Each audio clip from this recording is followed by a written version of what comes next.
how does David sound now? David is good now too. Okay. So, hey, fantastic. Sorry, running into hardware issues early to start this. Kind of one of the reasons why we're late. But I was trying to do something to fix my PC, and apparently it didn't work the way that I wanted it to.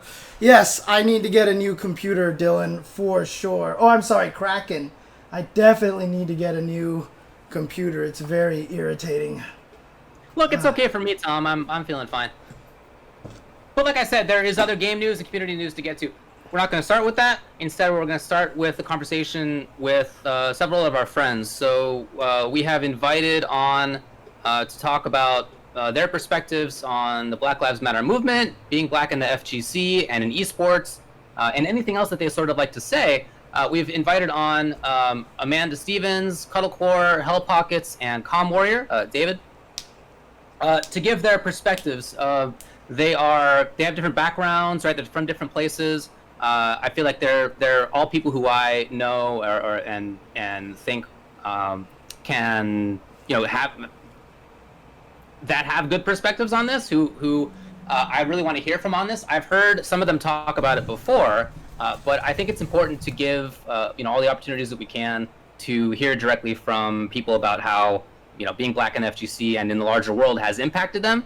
I think this is an opportunity to do it. Yep. So should I just bring on our first guest right away then? You got it. All right. So first guest here, of course, is Amanda Stevens. How you doing, Amanda? Do you even go by Sage Gnosis anymore? No. I haven't been Sage Gnosis content-wise in like 3-4 years. Okay. So it's just, it's confusing, right? Because like my Twitch is Sage Gnosis, my YouTube Sage Gnosis, but I don't. You gotta pick a name anymore. When I was it also makes it easier for people to find me. Americans notoriously don't know how to spell Gnosis, so that was like hurting my reach. But that's not what I'm here for tonight. Maybe because I went to go look up your Twitter. And, to type it in here. Stevens. Yeah, I have it down there now. But, when I first did try to look you up, I tried to look up Sage Gnosis, and I was like, whoops, it's not there anymore. So, no, that is not why you're here. No. The point of this is, I think, not so much to be an interview as to give you a chance to say whatever your piece is, whatever you'd like to say about life in the FGC as a black person, as a trans person, life in the larger world as either of those. You got the floor. All right, so one of the things I definitely want to bring up, I've said it a few times. A lot of people have been asking me to talk about Black Lives Matter, especially when it comes to esports lately. And I'm not gonna rose tint glass the FGC. We talk about diversity and how diverse we are, which comparatively to a lot of the other scenes I work in, we are here's your gold participation star. You are above a very low bar. It's not a high jump. It's just a step up. But I remember when I first really got involved in the FGC as a broad sense. Started going to events back in 2016. We're definitely a lot better than 2016. We were talking about this before the show even started. Just the things you would hear on commentary, people just don't say anymore. Stuff that people would say to me as a trans person at my first Evo didn't happen last year, right? Okay. There's just I'm not saying we're better or we're good, but I think we should definitely give ourselves a little bit more credit than we tend to, right? I think when we talk about things like this, it's an all or nothing, right?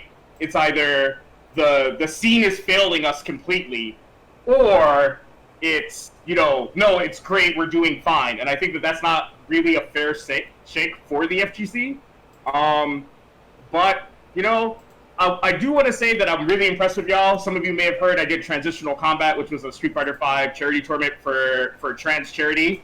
And I'll be real with y'all, I thought we were not even going to raise $1,000. So the fact that some of you in this chat came out to my event, either competed or watched it or donated and got us to $10,200, that's the type of shit where I could say, look, the FGC might suck 30% of the time, but at least at the other 70% of the time, we can like do good things, right? Like we can be a vehicle to be better.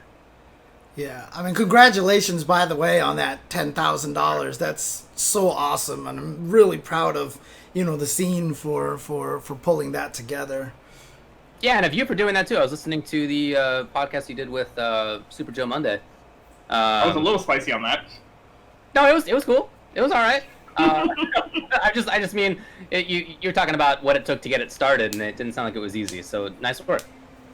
No, it wasn't easy, but I think, like, I think the best thing about it is that like we talk a lot about like how people need to be better or do better, but one of the things that I think is never really helpful is just saying that. Either have a game plan, like how are you actionably going to make things better, or do something that promotes things being better. So in my case, it was doing transitional combat. Person who sent me the dope Puma gear, he looked at the privilege he has, and he's doing mentorship, right? Like he, cool. not Matt Shaw on Twitter tweeted out that like he's going to open up his Twitter DMs to mentor people who want to get into the esports industry, right? So like there's different things we can be doing to make this space better if we want it to be, right? I think we spend too much energy just accepting that things are bad and wishing it could be better and not doing enough to promote that. Yeah, I mean, obviously, you've mentioned about the FGC, and like we're not perfect, but we're kind of better than, we're kind of a little bit better, but I mean, you also have a different perspective because you've actually worked with a lot of the different esports, groups and games and such, I mean, how does the FGC stand in comparison to some of the other esports out there? I mean, I think the FGC can be a little bit more insidious than other scenes. So like when I've done stuff in League of Legends, I've had people behind closed doors tell me to either present mail or not bring up that I'm trans when working with teams. And so while that's not great, it's definitely just like part of the territory as being like a non-female passing trans person.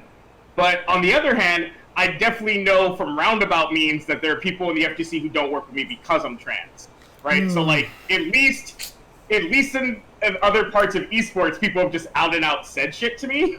Oh man, I'm sorry. Right, like there was at a point a League of Legends coach who turned me down to work with them. Like it was like at the peak of me doing League of Legends content, and then a few years later, he like DM'd me because he was feeling guilty about some shit and was like, the reason I didn't do the interview is because you're trans. Ugh. So like, I think that's partially because like the FGC isn't like a business in the same sense that the rest of the esports are. Right. So when it comes to things like that, it's more personal biases and not like optic problems, right? So it is what it is. But I'm not gonna pretend like the FGC is like great, has been great to me. Like I've talked about it a lot over the years about like the shit I get in my comments. I remember a couple years ago when I was launching the Neutral, I made a Reddit thread being like, hey, what do you guys want out of an FGC talk show? And instead of people talking about my show, one dude tried to like clown me for being fat, black, and trans. And it's like, I mean, I already know I'm fat and like I already tell people I'm trans. So like, what are we trying to accomplish here? Like I can see a mirror, I can step on a scale, I know about my weight. Right. I mean, so it's. No, I was just. I mean, that would have happened to me in like a lot of scenes, right? Like, nerds aren't particularly great to trans and queer folks, and like that's just a thing that will eventually get better as more and more of us just stop putting up with it and start actually being vocal and visible. But like, I'm not gonna pretend like y'all have been the nicest people to me. Not you two, right? I love working. I've interviewed David at least twice, and I've interviewed James like 4 times. Like, I love working with you both. But, like, speaking broadly, the FGC hasn't always been as welcoming to me as the energy that I put out. Right. So, yeah, I can't even remember when it was the first time I met you. It was a long time ago, wasn't it? Evo 2016, because you were doing work with ESPN. It was the first time I interviewed you because I asked you if you thought that if the FGC needed something like a community board. Right, okay. Like gotcha. a ruling party Yeah. to promote things into the FGC. And at the time, you said, no, I don't think we need that Yeah. because, we're grassroots. Right. And we manage our scenes pretty well. I don't know if your opinion on that is the same these days. I'm going to take a guess that maybe you might be on board for a community board these days. Yeah, things are a little different these days. I mean... Well, what about you? What's your perspective on that? Yeah, Amanda. So, I've actually been talking to Hudo, so after what happened with LTG and Ceroblast, where a lot of people said that, these major TOs need to have more transparency, and maybe, we just have a concrete rule set. Rick had made a tweet saying that he was very interested in figuring out with the other TOs how to create sort of an across-the-board code of conduct type of panel, similar to what like the Smash community has, right? And I got into DMs with him, and things got a little crazy because COVID started getting more and more intense than people expected it to be, so that project has fallen by the wayside. But I definitely think it's something we need. Do I think that we need to be like League of Legends, where like all of the publishers get together and they lay down the law? No. I think we can do what the Smash community has. Yes. We make a generalized code of conduct that doesn't clash with any of the titles' own code of conducts, right? So Capcom Pro Tour, Tekken World Tour, all of that stuff. And then we also decide, like, hey, if like this is what we expect out of these cosigns, right? Combo Breaker, CEO, East Coast Throwdown, right? And then we just put community members and TOs on that board, just like the Smash community does. And I'm not saying the Smash community is great, but at least when they lay down the law, it feels consistent, right? And people can look and say, nope, this isn't some vendetta against LTG, this isn't some vendetta against Cero, this isn't some vendetta against FChamp. They can literally be like, we got these bylaws. Like, y'all can read it. And, like, here's the panel of people that made this decision, right? It's not, oh, well, East Coast Throwdown was the first person to say you're banned from our tournaments. And then maybe there was some, like, backroom conversation in, like, some group chat that they all came up and was like, oh, well, you say it first and, like, we'll follow suit. Because it does feel a little like sketch when it happens that way, right? It feels weird when it has to be, like, Rick's the first one to say, you're banned, never come to another combo breaker. And then all of a sudden, Jabali's like, you're banned too. And then East Coast Throwdown's like, you're banned. And then Evo's like, you're banned. And you're like, well, why couldn't y'all just have, like, made an announcement? Why does it feel like you're just dunking on a person? Right? Right, okay. Right? It does get the same thing across, but it feels real weird that someone always has to be the first one, because it gives that optic of like, oh no, well, Rick said it, so like, shit, do we have to say something? Because then it tells the community, well, maybe that other TO felt pressured, right? Like, Yeah. Because Combo Breaker said something, well, now I have to say something. And I think that when you're in that type of space, it doesn't lead to, like, healthy community optics. When I was part of the Magic the Gathering community, one of the things that I really pushed for at events was to have visible code of conduct and visible parts of the infraction procedure guide, so that it never felt like you were just broadsided because you got penalized or something. Because then it's not hidden information. It's not like a need to know thing. It's literally everywhere. When you go to a Magic event, there is a poster my height that says code of conduct, and it's all the things you should do when you're at a Magic event. I haven't seen shit like that at an Evo. Yeah. And so then when somebody says, oh, you did something wrong, then the community argues about whether or not it's actually morally correct or not. And then you got people drawing lines in the sand when it literally should just be as easy as, no, don't do this, or yes, do that. Like, it shouldn't be hard. We're fucking adults, right? Like, 80% of the people who go to an FGC event are, like, 20 or older, right? Like, it shouldn't be this hard for a bunch of adults to just, like, agree to be decent human beings to each other. I agree theoretically. Yeah. I mean, that Right? you just stated the problem with the world. Right? I get it. It's hard to be a decent human being sometimes, but like It's not, but people just don't want to be. Easier for each other, just like I'm not sure. a little bit. Yeah. Yeah. I hear you. Yeah. Man. Is there anything else that you'd like to say? No, because I'm pretty sure one of the other guests will probably get to a thing that I feel about, because I agree a lot with Chris and Cuddle on a lot of things. So I'm pretty sure they'll touch on it. Because I know Cuddle probably has some things to say about black women and the FGC. Right. So I'll definitely let that be the thing that she's good at talking about it. So Okay. I cede the floor.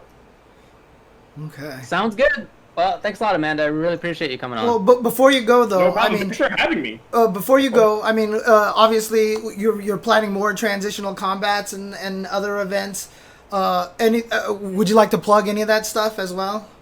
So I will be announcing on Twitter tomorrow the opening of the Transitional Combat Discord. It'll serve two purposes. One, to manage online tournaments, because you need a space to do that. Mm-hmm. But also, it's going to be used as a vehicle for empowerment. What that means is that we're going to be having industry people come in giving seminars. We're going to have AMAs with pro players. We're going to have workshops. So like Bracketology 101 is a workshop that we're working on right now. I've been talking to people like UYU Shen to do a workshop on like how to market yourself as a freelancer. So it's not just going to be a server about fighting games. It's going to, one of the things I have a big philosophy on is the way that you make a space better is you fill it with good people. And so if all of these diverse people are making the space better by being more active in it and feeling more empowered to be a part of it, I think that's how you cause real change to happen. Sounds awesome. about right to me. All right. All right, thank you. Yeah, thanks for jumping on here. So, okay. All right, so she's going to hop out, and then I'm going to ask Cuddlecore to come in. Okay, I'm going to have to switch your camera for a second here as well. And now you look like you're part of the Matrix here. Hang on a second. Whoa! Feels good. Feels good. I'm getting a nice little massage here. Yeah. That's just the cool flashlight that I have sitting here that I can turn on in front of you, right? So, I saw it. You don't have to explain it to me. I know I'm talking to the people out there, so they know. Cool. Okay. All right. So I've asked her to join. Hopefully she pops in shortly.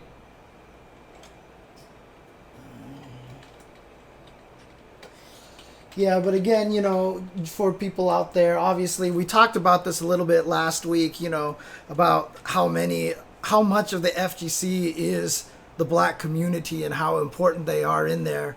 And, people in the chat were talking about this. We were talking about this, about trying to bring in as many people as we can to, to have the black members of the FGC come in and talk about it and give their perspective. Because, honestly, look at us. We can't really offer that kind of perspective. And so it'll be nice to get their perspective as well, and to have them talk about the issues and what the FGC can do to grow. So it's just one of those topics that we felt like was very important. Wanted to keep up with the momentum on that, because although media wants to make you think that the whole thing is kind of calming down or whatever, it is definitely still ongoing, still something that we are all working on, and still trying hard to fix. Oh, okay. Speaking of fix. Oh, okay. Oh, if you would, please to fix the layout here. Yes, no problem. I feel great, personally. Go Niners! David is Okay, teleporting. all right. There we go. Okay, David is back. So in fact, we're gonna get HellPockets on here. Okay. What's up, Chris? Hey, I'm coming for your hair. Oh, yeah? You coming out? You trying to do the real stuff. Oh, you trying to get the good one going. All right. I've been trying to tell you for years you should get some dreads, David. Well, I don't do the dreads. But as far as the length, yeah, I'm trying to tell folks, you over here tripping about not having a haircut. This is your chance to have the most wild do of your life. You've been looking at celebrities and models having these crazy, beautiful hairdos all your life. It is your chance to give them a run for their money. I'm not gonna cut it anytime soon. You don't have to worry about that. Awesome, right. man. Can't wait to see it. So we talked with Amanda about what we're talking about here, and we wanted to get your perspective as well. So just like with her, I just figured we'd give you the floor, and you can talk about whatever you'd like to say. Okay, well, I mean, given with the theme of the show, I just think that, first of all, Amanda, you had asked Amanda what she thought of the FGC and how it behaved in terms of marginalized cultures and whatnot in comparison to how it used to. And I agree, things have gotten a lot better. And it was very painful getting to that, you know, like a lot of people had to learn the hard way how to be decent to each other. But the important part about that is the ones that finally did learn did it because they wanted to. It's very important that you do these things, that you become a better person because you want to. You can't do it because someone else told you to, or because someone said you're going to lose your sponsorship if you don't clean up your act. Because if you do that, it's still an act. You know, we talk about people like F-Champ and LTG just being FGC villains. It's all an act, but they're really nice people. Well, that's hard to trust, you know? And that's why people don't trust people after they've been stung publicly and then said they'll change their ways, and automatically they're like, you know, a 180, you know? They have to want to change. They have to want to be better. They have to want to realize, like, hey, I don't feel good when I say these hurtful things to people. You know, and I've been through that, you know, like, now granted, I am a black man in the FGC. I can't imagine what it's like being a black woman in the FGC. I can't imagine what it's like being a black trans woman in the FGC. Yeah. Both of those things are completely foreign to me. But in my experience, you know, I've had issues where people who said they were my friends from the FGC told me I wasn't a real black person because I speak in complete sentences. I've been to college, and you know, I don't know, like a whole laundry list of other reasons why I'm not the most blackest person in the FGC. I didn't know there was a competition for that, but apparently, according to these people, you know, that was something that they were keeping in the back of their minds. I don't think that those people believe that these days. Who knows? But that's something that only existed back then. I'm glad most of that stuff, at least in my experience, has been bled out of the scene. For the love of God, you know, like when I first came to the FGC, I was still the black kid in the arcade, you know?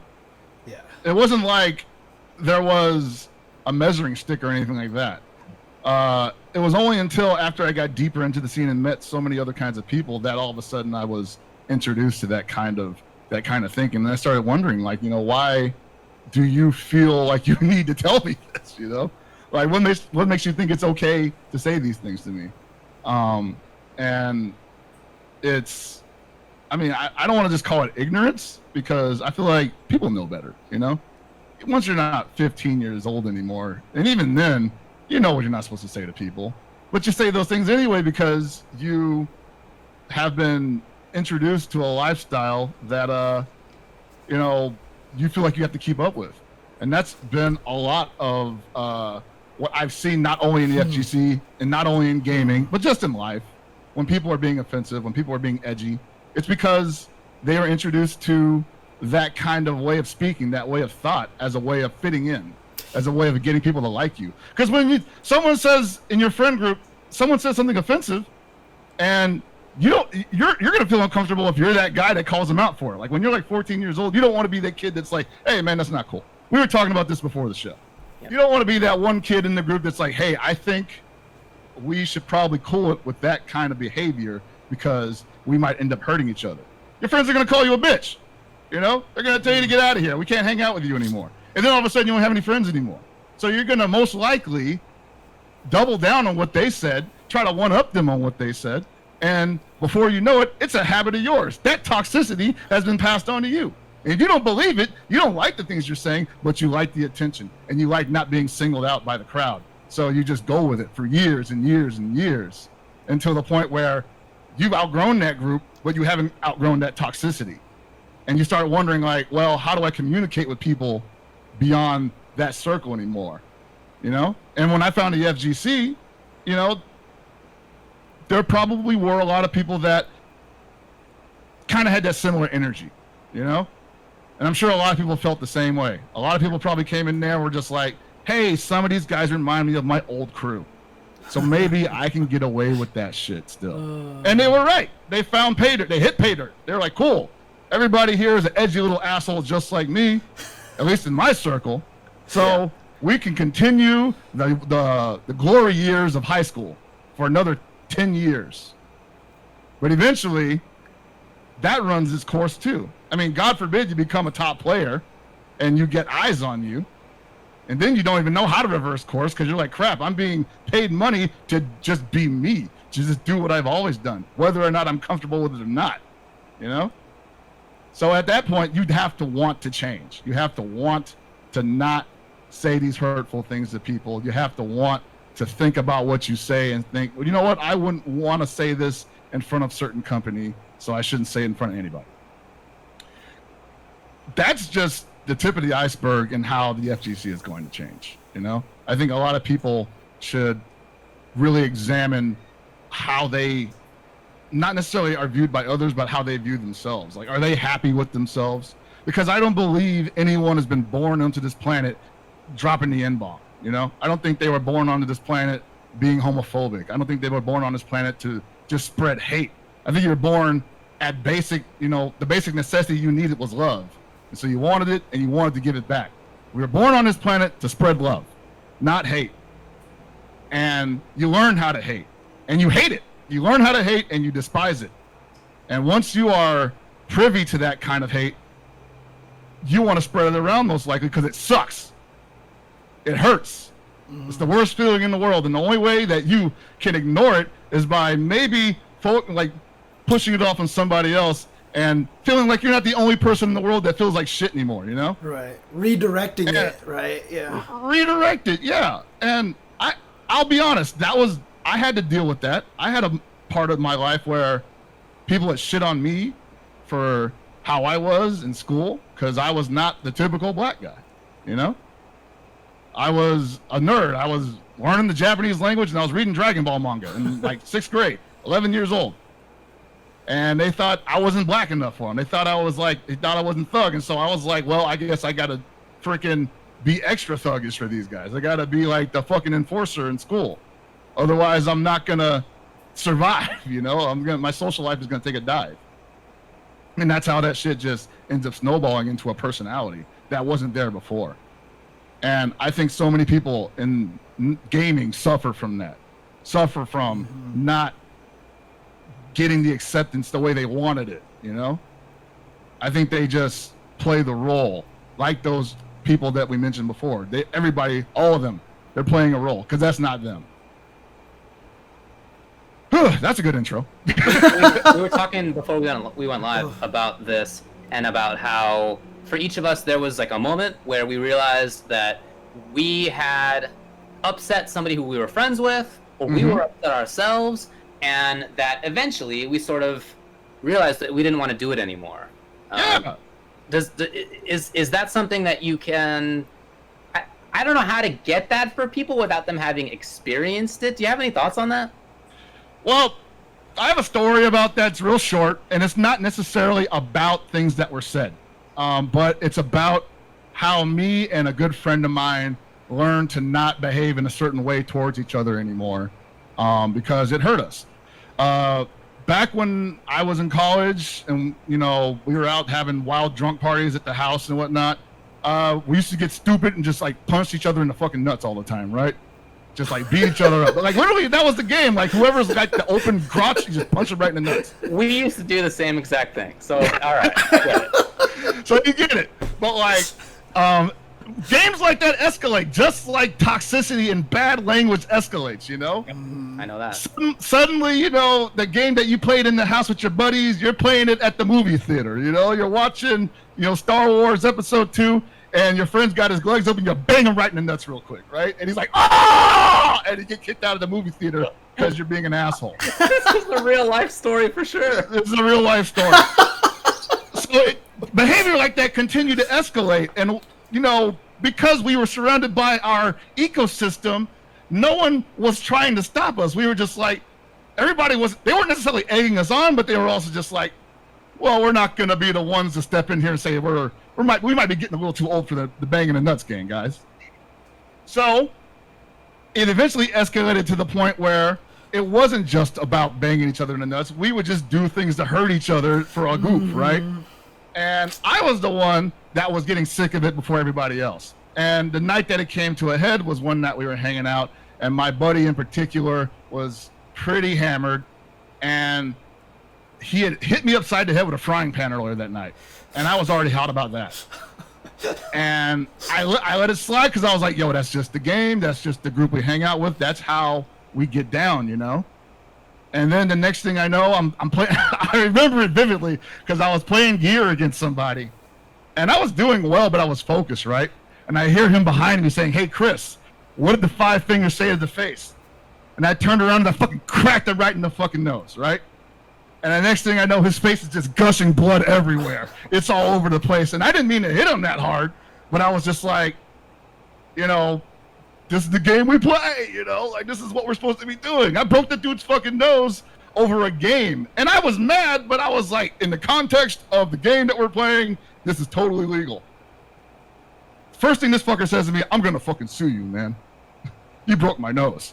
And I was like, dude, we do this all the time. Why are you mad now? You hit me in the head with a frying pan earlier tonight. He's like, yeah, but I didn't draw blood, and I didn't break your skull. And I'm like, lucky you? Lucky me? So I drove him to the hospital after that. And I waited with him in the hospital for the entire night. He didn't get out till maybe 5 a.m. And we ended at 5 a.m. They throw him out of the hospital, and we're sitting on the curb having a cigarette. And he says to me, I think we should probably stop with the banging the nuts game. And I was like, yeah, you're probably right. And that's essentially what needs to happen for a lot of people to curb their bad behavior. It's not so much to realize you hurt somebody really badly, but it's got to be somebody you love and respect, and their words carry weight when they tell you that they hurt you or that you hurt them, you know? It doesn't always have to, it doesn't have to even be about them being hurt. It could be about them, they could know. Oh, what? Did we lose Chris? Uh-oh. Is he frozen on your call too? He sure is. Uh-oh. Okay. Well. Can you message him on the chat or something? I can. Okay. No, I mean, yeah, I see some people in the chat say, no, this is a perfect analogy.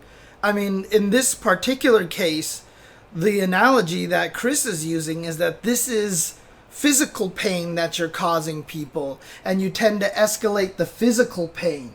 But in reality, you know, when we choose to use the words that we do, when we choose to use the language that we do offensively, and when we decide to treat other people badly, you know, any sort of tribal behavior, right?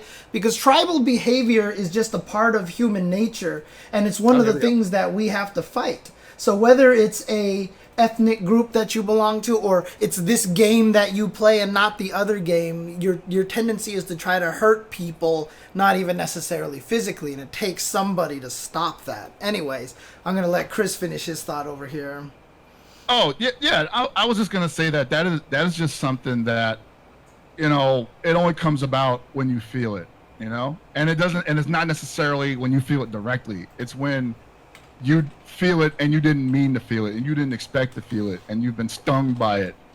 And if you are someone who, I mean, there are people who can feel that way and they double down on their feelings because they just hate feeling that way and they're too far gone.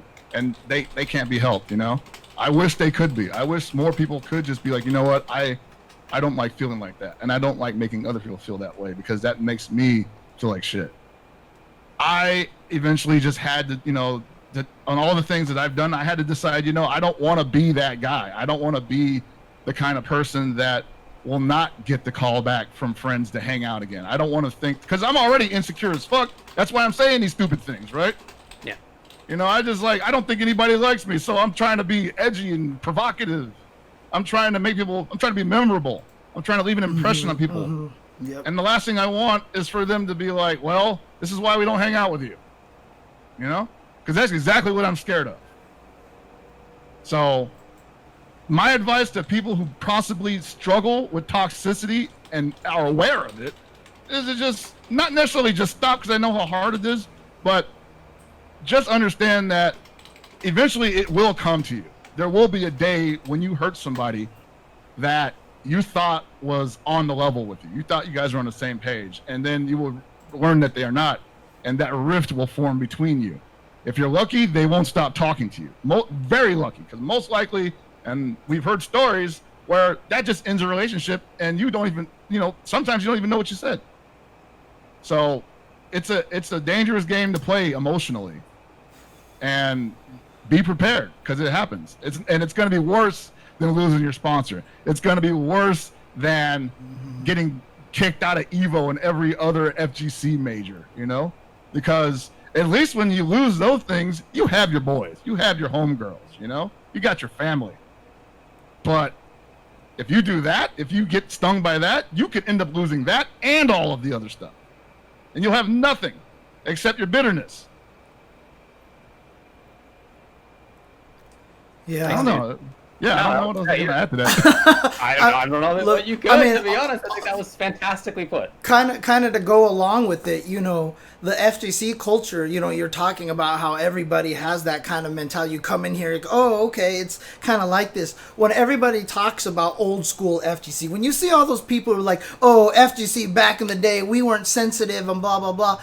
Also, back in the day in the FGC, like the oldest person was like 28 years old or something like that. Yeah, we didn't know shit. Yeah, exactly. Now we're actually at a point where we have people who are adults and we understand and we're mature now. And so people understand that this is not acceptable. And what the FGC was missing back then was that kind of level of maturity.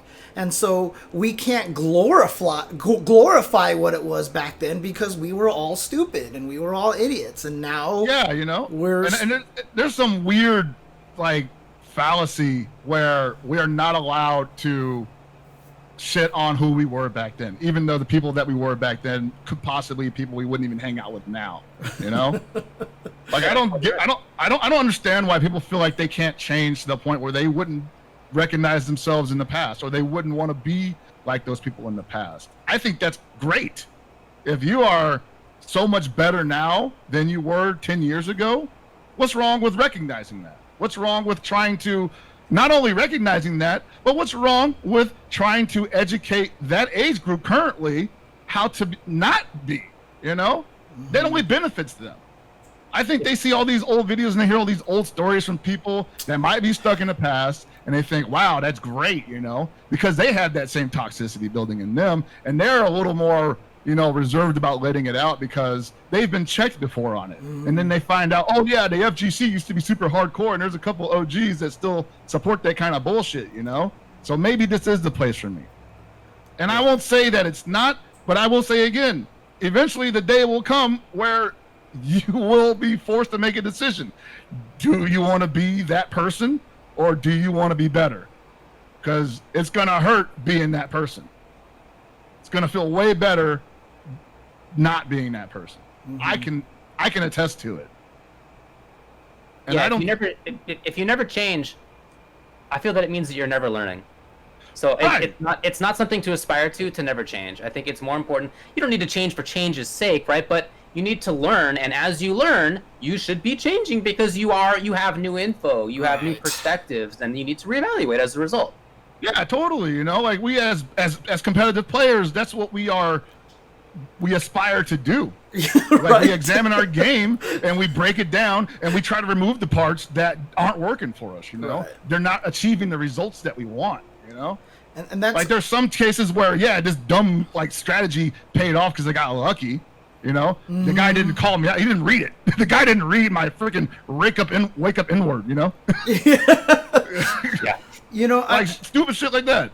And that's one of the dangerous things. We have to stop glorifying the old school kind of thing, old school days and stuff, because that's what a lot of people try to do. They talk about it like, oh, it was so much more cool back in the day, and really it wasn't. And I talked about this last week too, is that, David was talking about the change and learning. That's what you have to do.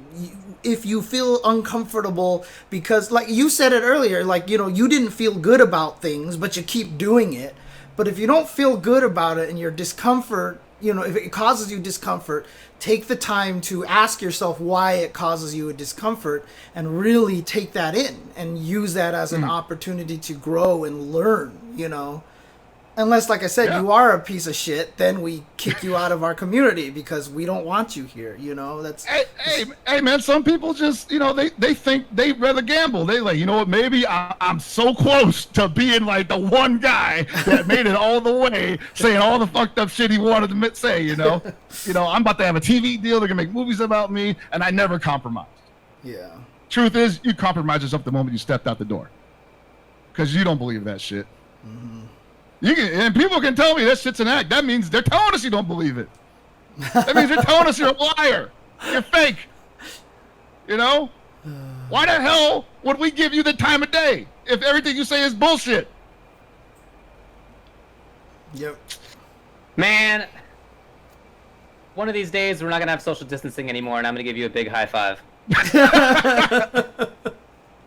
Because I think that was super well put. Yeah. Is there anything else that you want to get to? I mean, it just doesn't just need to be FGC. This could be larger world if you'd like to talk about that, but that's totally up to you. I mean, I feel like everything we're talking about today is the world. Yeah. Because like I've been saying, it's not just FGC. Like I think the entirety of the misunderstandings with black people and other cultures, white people, Asians, it's because people have been so unwilling to change. Mm-hmm. Amanda mentioned how hard is it to be decent to each other. And I think right now it's not hard, but people don't want to do it. Yes. Especially in America, because we are a country of individualists. And if it inconveniences us to do anything, we're not going to do it unless we have to. And that's the problem with us. I mean, it's also, very military based. It's very bully kind of, power based and stuff. So yes, there's a lot of that in there too. I mean, we're taught to not give an inch to anyone. We're taught to like bury our opponents, and everybody's an opponent. No one is an ally anymore. No one actually gets the benefit of the doubt. Everyone that has something that we think we want or is an affront to our empire. We're all a bunch of like miniature emperors, and if the next door neighbor got a better weed whacker than me, I'm gonna burn his house down, and then paint all lives matter on the motherfucker, because he doesn't deserve it. I do, or at the very least, he shouldn't have something that I don't have. It's entirely about being unwilling to change right now, because they want to. They don't like feeling this way. But they feel like if they do change, it's admitting weakness. They admit that they were wrong. Yeah. They admit that they're vulnerable. And then anybody can take a piece of their ass when they want to. And that might be true, but you got to take that, And that's why a lot of people don't apologize for real. That's why you see these bullshit apologies where they don't really apologize and say, I'm sorry you were hurt. I'm sorry I said these things and people were offended by them. No. The apology doesn't really matter in the end of that, because in the end, you shouldn't even seek forgiveness. Right. It shouldn't matter if you get forgiven. Mm-hmm. You know what? I'm going to go straight anime nerd on you guys real quick. Recent chapter of Dragon Ball Super. And it's been a couple of chapters like this where Vegeta has stated that he owes a debt to the Namekian people for causing mass genocide in the name of getting some Dragon Balls. And in a recent chapter, the main villain Moro ask him, do you think you're going to heaven for all that you're doing? You think you're going to become a good guy because you're fighting me? And Vegeta says, you know what? I know I'm a villain. I know I'm going to hell. It's not about that. It's about making sure that what I did to someone else is what I did to the Namecs and other people in this universe never happens again to anyone else. And if I can stop that from happening, that's all that matters to me. I don't care if anybody forgives me. I just don't want to see that shit happen to anyone else anymore, because it's gross. And I know it doesn't make you feel good. I know it doesn't make me feel good. And that's why that shit's powerful. There you go. Thanks for coming on, man. That was no problem, man. Vegeta, dude. Vegeta, dude. Repenting. Anything that you want to plug for yourself? Any projects coming up or anything? I mean, right now, just chilling, right? Just relaxing. When the whole George Floyd tragedy occurred, I kind of took a step back from streaming because I felt like playing video games and trying to pretend like nothing was wrong was not it wasn't the time for that, you know? I'll let somebody else play that game. Yeah. I still play games. I'm playing Call of Duty right now, and boy, am I being introduced to some older cultures. Yeah. But I'm thinking about restarting the activity this week. Actually, I was actually talking about it with a couple of the goons on Twitch.tv/GameGoons. Watch the goons, by the way. And it's a good time for me to get out there because I've organized my thoughts. The energy for me is up high again. I'm able to have fun again. I'm still angry as fuck, but I'm not gonna let it just overtake me. There are ways for me to get my anger out that's not on my stream. I can go out there and protest. I can donate to charities. I can talk to you guys. I can talk to the people. Anybody that got questions, come and hit me up, and I'll tell you about my experience. All right, dude. Cool. Thanks. Thanks for hanging out, man. I really appreciate it. No problem, man. Anytime. By the way, shout outs to finally having me on the Rival Show. You guys may not know this. We had the competing shows for the longest time, Super Desperation Radio and Ultra Chin. And I used to give you guys so much shit because you wanted to do a Monday show during our time slot. Yeah. You guys, I'm sorry for that. All right, man. Thanks a lot. No problem. Y'all take it easy. Peace. You too. All right. So he's gonna hop out. Yeah. I know that you and I both basically quit streaming for a couple of weeks. I didn't stream for a good 2.5 weeks, and it was the same reason as Chris. I'm sure he felt, I don't know, I'm sure I felt differently than he did, but I was mad nevertheless. And so I went to protests. I'm still doing that stuff, and I felt like playing games was absurd. Like it would have been absurd to have spent any brain power on video games. But now I am, like he was saying, I'm kind of coming to this middle ground of still mad, still going out there and doing stuff, and also like I'm relaxing again and playing games as well. Yeah. Right. Without forgetting the issues, just also trying to relax a bit. Right. That's the whole thing too, is that when I do stream, I make sure to talk about it. You know what I mean? I don't want to make it seem like we're trying to forget what's going on in the world. I want to make sure that we're very aware of what's going on in the world. So that's kind of where my standpoint is with that. Yep, and hence having this conversation. So, Cuddle Core's in the stream guest lobby now. Can you say hello? Hi. Hey, James, neither of us is on screen. I know, but are we doing camera or no? No camera for Cuddle? Oh, yeah, that's fine. I just wasn't sure when I was supposed to turn it. Oh, okay. Yeah, go for it. Because okay, here we go. That should do it right there. Hey! So now I'll bring in Jeannail here. So did I pronounce that right? Let me know if I pronounced that right or not. So okay, there we go. Jeannail. Jeannail. Okay, got it. Okay. All right. I'll get the name. Thanks a lot for joining us. Appreciate it. Thanks for having me. Yeah, of course. You have a perspective that we'd really like to get out, and again, like with everybody else, we're talking about issues related to Black Lives Matter and being black in the world and FGC. And like with the other guests, I think I'd like to just give you the chance to talk. So, floor is yours. Okay. I mean,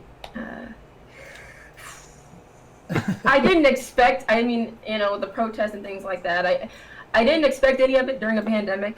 To the Black Lives Matter movement happening, I thought it was amazing. I thought it was phenomenal that it's happening. Things like this, they push change, and I love it. But of course, with anything that's supposed to push change, of course, there are those that are going to see it another way. They're kind of negative about it. But for me, when it originally all started and the FGC was catching wind of it, there was a lot of people supporting it, which is great. But for me, I felt like I'm like, well, there was a lot of black people in this community who were talking about these problems for a very long time. Just the treatment of black people in the gaming community and in the FGC, and in regards to their concerns being heard, with racist comments and things not being addressed. And we're Black lives in the community, and a lot of people felt like our voices weren't heard. When we had to do the most, we had to yell, scream, and shout to even be noticed in regards to those things, or insensitive comments right about racial problems, or even things that have happened recently, like the Watermelon Lives Matter thing and the I Can't Breathe joke, and those things are very insensitive. It really does, saying all that, it didn't make me feel safe. And a lot of other people don't feel safe when things like that happen and people feel comfortable doing it. But with all that being said, it's been great that there's been a lot of charities that have been happening in the FGC as well, that have been donating money to the movement and the different organizations. So that's beautiful. I remember telling my sister about all of this, and I was like, I just wish that it didn't take this for people to start caring. Because I'm like, especially in my own community where I call it home, but at the same time, it's like, I don't really feel like some people actually care. It's just trendy. And it makes me feel a little uncomfortable. It makes me feel like it doesn't really matter unless it makes you money. But my sister said this. She's like, oh, Jeannail, stop being so cynical. You know, there is a lot of good there. And she's like, you know, things like this help the world move forward, the change, because she's like, there's actual genuine people who want to do the right thing. And I said, I know, but I think I'm so used to feeling guarded because of always having to defend why I speak up about the things I speak up about, and other women and Black people as well, and that it's like, maybe it's just hard to kind of see it as genuine when all you've had to do is defend yourself. And it's hard. It's really hard because I've said this before, but it's like a lot of people just support you because you can play the game well, but they don't really care about what happens to you. I mean, and I could go out the house today and get shot and nobody would care. But people won't care about that. That's how easy that's what happens to Black people. So but that's considered politics in the gaming community for some reason. But my well-being, and any Black person's well-being shouldn't be considered politics. It's just, you know, it's our safety, it's our well-being, it's respect, it's human decency. Like, so I wish I could be a little more less cynical about it. I've gotten better with it, you know, but it's like, okay, is this for the time being, or is this actually is this support going to be for the long run?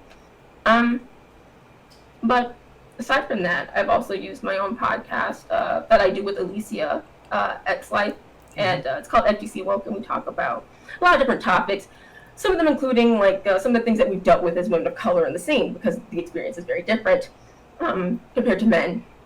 And so, you know, we talk about that. We talk about just our experiences of getting into the scene, and so we use that platform to actually talk about the Black Lives Matter movement. She went out to go protest. We held a podcast here. I haven't been able to go protest yet. I can barely leave the house because downtown is like an hour plus change away. So it's been kind of hard, but I definitely done a lot of reading because there's things I didn't know either. And my family and I chose to celebrate Juneteenth and what that meant for Black people and actually like being free. It felt good. It felt good. It's an awakening for a lot of us, and just because we're Black doesn't mean we automatically know everything about what's happened to our people. I think it's always good to be educated, whether you're Black or not, especially about other people's experiences. I think sometimes what people lack is empathy, and I wish people had it more. When I think about that, empathy and the FGC, I said this kind of to a friend like a few days ago. I was like, I kind of only feel welcomed in the Tekken community. When it comes to anything outside of that, it's kind of hard because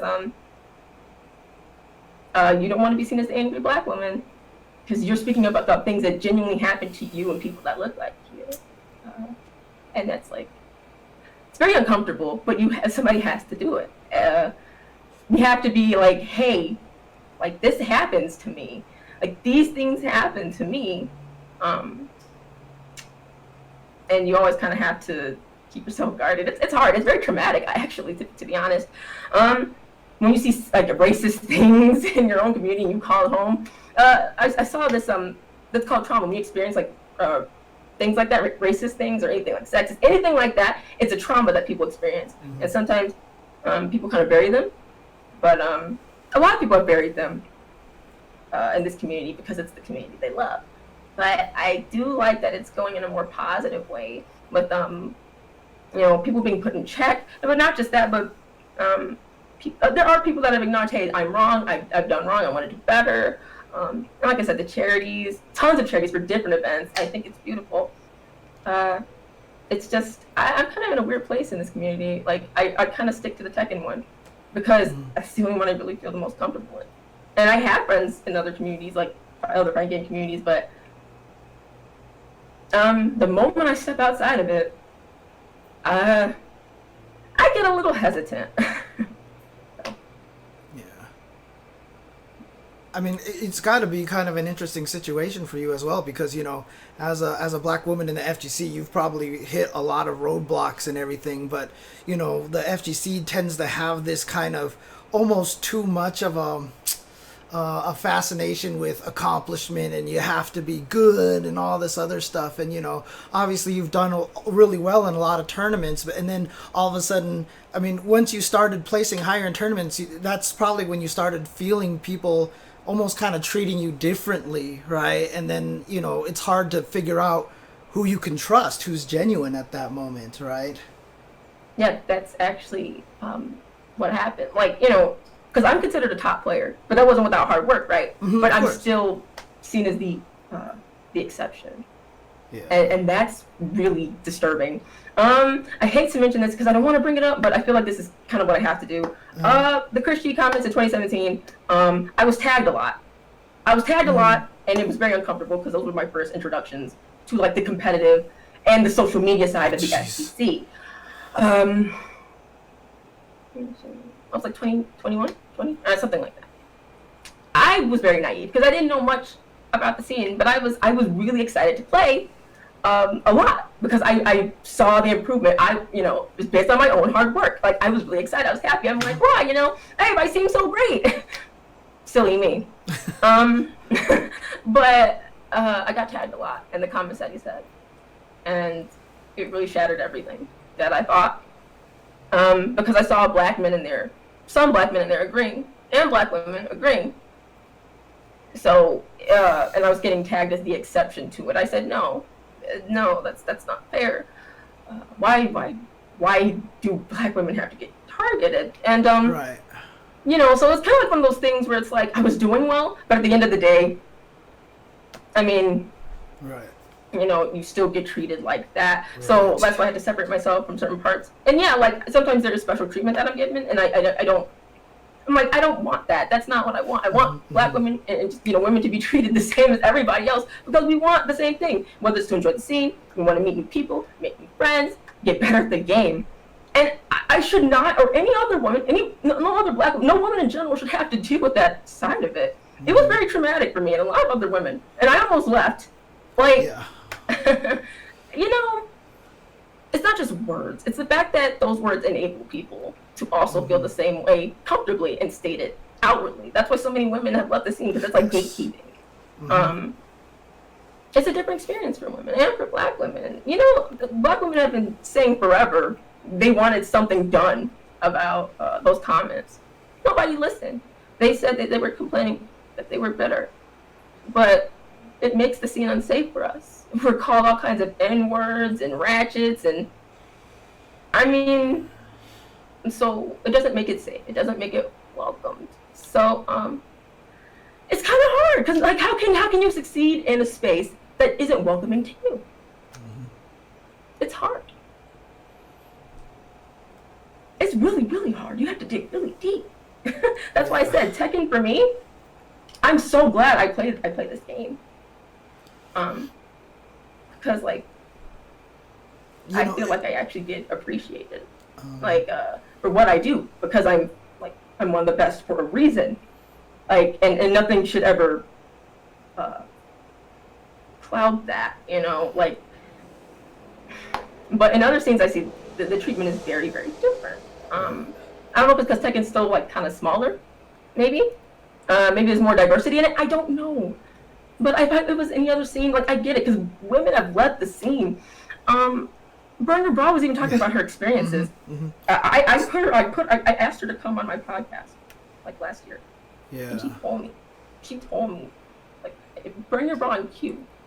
And I don't wish that for anybody who comes into the scene. I'm not trying to make it like Sabo was, you know, the black women. No, I'm just saying this stuff exists and it's getting better. It's just right. Because, I mean, as soon as you started talking about women who left the scene, you mentioned Burn Your Bra. She's one of the first names that came to my mind because, she was someone I supported a lot in the FGC. And when she left, I talked to her about it. And there's just you couldn't blame her, for all the way that black women are treated in the fighting game community, used to tell me stories about all the things that competitors would say to her, like after matches and things, or during matches. You see what I'm saying? Yeah. You see what I'm saying? Like, yeah. And I'm sorry, it's a really passionate topic for me. Oh, absolutely. No. This hits home, man. Do not. I mean, there's no reason to not be passionate about this topic here. Absolutely, be as passionate as you want. It's just my parents told me I could be whatever I wanted, but they did tell me that because I'm black, there are some things that I might have to do twice as hard, and for parents to have to give that discussion to their kids. A lot of black children have experienced that. A lot of black people can count the time in their head when their parents had that conversation. That conversation is the one where you have to listen to police officers when they pull you over. What do you need to do? How you have to be. That is. It's that's really scary. But things like that. So I didn't know that when I went to the FGC it was going to be like that. And I thought about, when Burn Your Bra was shocking me. Right. She told me everything, and me, I always try and fight back the tears because I'm like, man, I always have to be so tough in this scene, but no, this is not okay. I used to hear about her all the time, and I don't even play Street Fighter. I mean, I love the game. I play all the old ones, but, she's appreciated in a place that actually can respect her fully. Because I heard she's a successful author, and I think that's beautiful. Oh, that's great. Yeah, she's had a couple of books that were published, and I think that's really, really awesome to hear. I didn't know that's great. Yeah. She was talking about it, and I told her everything I was doing, and she said she was proud of me, and that meant the world to me because it was another woman who understood. Because she's. Yeah, I mean. It's kind of a tough position that you're in, though, right? I mean, how hard is it to balance? Because like you said, you don't want to be an exception. You don't want to be like, oh, look, here's a girl who's good at Tekken kind of thing. But at the same time, you kind of serve as a role model. You are kind of other girls are going to see you and be like, I want to be like Cuddle Core. I want to be, that kind of, I want to be a top player in the Tekken community and stuff like that. And how hard is it to balance those two kind of, thoughts? That's a really good question. Well, it's something that I had a lot of time to think about when I first started, right? I always hated the term good female player. Yes. I think it's trash. That's bullshit. That's not what that is. I'm beating hella men, getting top 8s, top 16s, taking out tons of the mostly men, right? So I'm like, no, I always make it very clear, what I do, I'm a great player. I was aspiring to do better, obviously, but the point is, I never categorize myself as that. So I always enforce that every single time I talk. In my streams, I do it too. I educate people on that, and I've also educated people in the podcast I do with my girlfriend because it's I honestly don't think people know. So you let them know, hey, this is actually kind of insulting because I beat people who are men. And because 98% of the community is men or 90 something, right? So when women hear me speak, I always push that. I always say hey, don't let the community make the standard for you or how you're supposed to play. You set your own standard. Because if the community had it, honestly, I think a lot of them, I've seen it they kind of downplay women's skill. We can't be at the same level. And I'm like, that's a joke. Because I've seen women, I know women that are, they're at that level. Of course, women are the minority, so you won't see a ton of them, but we still exist. So I always kind of enforce that, hey, I'm a great player, not a great female player, because that doesn't exist. That actually puts me in a category. It separates me off I'm only good for a woman when that's not the case. But yeah, I always make that very clear, and I hope, when women hear it, they're like, yeah, you inspire me for this because, you do well. And that's what it's about. Like, you can be a great woman and a great player. It's just don't ever, like, separate yourself. If that's what you want to do, fine, but, like, know that you are just as worthy as a man to be on that stage because you earned your spot, because you beat the best to get it. So. What has made you stay in the FGC? The fact that I have great training partners and I have a tight-knit community. That's what has, and because Tekken actually really appreciates the way I am. Like, I know this might sound really small, but these are huge things to me. Whenever I do well, I'm always advertised in the best way possible, Nothing's ever sexualized, nothing's ever cut out, the thumbnails are never like, no, like, it's me. And all my blackness and all my cuddleness, it's me. And it's never hidden, it's never put away like, oh, this isn't marketable. Because I know that exists, like, because of, the look or something. But Tekken has, the people have been very kind. They've been very welcoming. I had a really good introduction to the scene when I first started with the young men I befriended. And since then, it's just gotten better and better. And because I practice so much, I train so hard, success is something that's quite addicting. Yeah. So you want more of it. And, so I try and get that to other people too, so we can uplift each other. So, I look up with all the people that have helped me too. So it's like a, it's a chain effort, we just help each other, and it helps, and it makes, because I like making a difference. Because if it wasn't for that, I'd be like, wow, am I really fulfilled? But I get to, like, give back, and I think that's really awesome. I love it. That's so cool. That's great. Yeah. I mean, you talked about how the Tekken community is really supportive. I saw Harada tweet out your stream, like, I think it was yesterday or something. Oh, yeah? Yeah, he tweets out, like, streamers quite often, and it's a great way for him to get back to the people who support his game. No matter how mad they get about the patches, he still loves them, which is really cool to me. But he, like, he really supports the scene, and like I said, I think it was kind of like because there were a lot of like black pros I looked up to in Tekken as well, that were like great examples of success. Like NYC Fab was a huge like one for me, because he ended up training me in certain ways too. Nice. And the people who trained me never said, "Oh, you're a woman, you can't." No, they literally were like, "Hey, yeah, this is what it is. This is the old school stuff." Like, and also Fighting Jam as well. He did too, but a lot of people they never thought twice about my color or my gender, and I'm grateful for that. And I remember those things. That's what keeps me as well, because that's why I am where I am, because people didn't look at me different. Yeah. I got lucky. I hate to say it like that, but I got really lucky, because not every woman has an experience. But I try and be a nice, happy introduction to the scene for people who want to get better. So I really try and help. I train people too on the side. So. Yeah, I've always said, like one of the hardest things is that when you're a woman in the fighting game community, a lot of times people will sit down and play you in tournaments, or they'll use their secondary, or they'll go easy on you kind of thing. And that's actually, that is sexist in and of itself. So, It is, very much so. Like, don't underestimate a woman's skill, because she can know just as much as you, and just because you're a guy doesn't mean you know everything either. You can get body just like anybody else. So I mean, I'm gonna just be 100 about that. Like, no, it's just for real. Like, most guys get bodied when they go to a tournament. This is what I say. I've said this online. Every guy gets bodied who goes. Because it's like, there's like maybe 50% pro players, maybe even 10%, and then the rest are like competitive, but they're not pro like that. They don't place like that. There's some, but it's a very small amount. So I really don't think it's fair to belittle women and their fighting game skills, because they're trying to get better, just like a lot of people, a majority of people in the scene.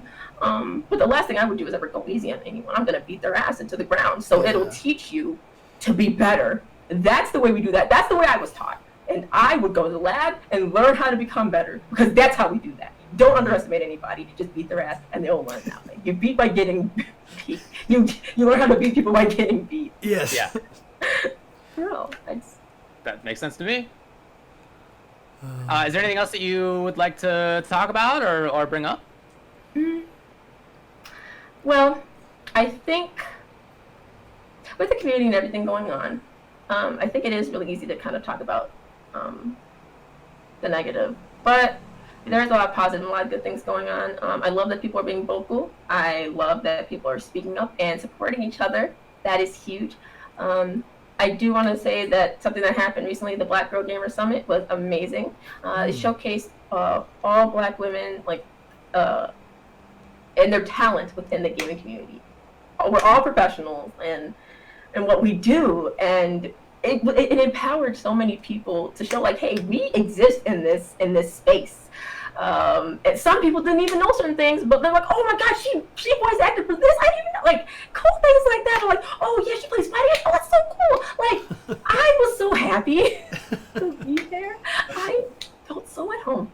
And when you see people that look like you, you don't feel so alone. And there's nobody that really looks like me on the pro circuit stuff. And there's nobody really. Like, they're all men and they're, I mean, they're Black, then I mean cool, but like, you know, still not women. And it's still kind of different. So to be around that kind of power and like radiance was amazing. I think more of that needs to happen. More summits, more things that show, hey, these people are in the scene that exist. Especially in these times since we can't go to stuff offline. I think it'll teach people about different groups of people, their talents, and give them more respect, maybe more of a sensitivity to different ethnicities and different people of color in the field, in different fields of gaming as well. It was just amazing. Definitely recommend people check it out. It was a really good summit. And you can learn anything or two. Where can people check that out? Oh, it's the Black Girl Gamers Twitch page. Oh, okay, cool. It's, yeah, you can't miss it. It's got like a black woman on the front with a controller and everything. But it was awesome, and I think people should check it out. It's very empowering. It's not just for Black women, it's for Black people who maybe are a little afraid and maybe like the you know, to get into the scene because they don't know where they fit because of some of the problems that have happened regards to people of color and in this workspace in gaming. Just worth it. Just worth a look-see. Cool. Is there anything else you want to plug? Oh yeah, you know, we have a podcast called FGC Rogue, me and Alicia X Life. It happens once every month. We talk about everything from positives, negatives to the scene, and we talk about current events. Channel? Which channel is it on? Twitch channel? Oh, I'm sorry, Twitch. .tv/cuddle_core. There you go. Sorry, yes, that. It happens once every month. We have a Twitter page that like lets you know when and all that. But yeah, if you're looking to have discussions like that without getting attacked to death about them because it's seen as politics, just come to our page. We talk about all of it, so you don't have to worry about that. Because like, it's good to talk about. It's healthy. It's healthy. Yes. It's okay. But yeah, that's all. Thank you for having me. Cool. You have a twin sister, right? I mean, not a little bit. I just call her my twin. Oh, okay, for sure. Your impression of her, suddenly going super high voice, I thought was hilarious. I was like, why are you? Okay. I couldn't help it. It's just so funny. It's just, I love that kid. I just, it's so funny. All right. Also, I'm following the Scar saga very closely. Wow, really, David? Really? Really, David? Come on. I was gonna go the whole way without mentioning that. I didn't know what was gonna happen. I had no idea. Me shooting my shot was gonna make. I had no. He's a great man. He is. He's a wonderful guy. He's a wonderful, absolutely amazing guy. So, I mean, I really thank him for that one time that he lent me his Lamborghini. No, I saw all of you all trying to gas him up in the. I saw it. All right, but thanks for coming on, and again, appreciate everything that you had to say. So, Appreciate it. Thank you for having me. Have a good one. Bye, all guys. right, bye. Night. Oh,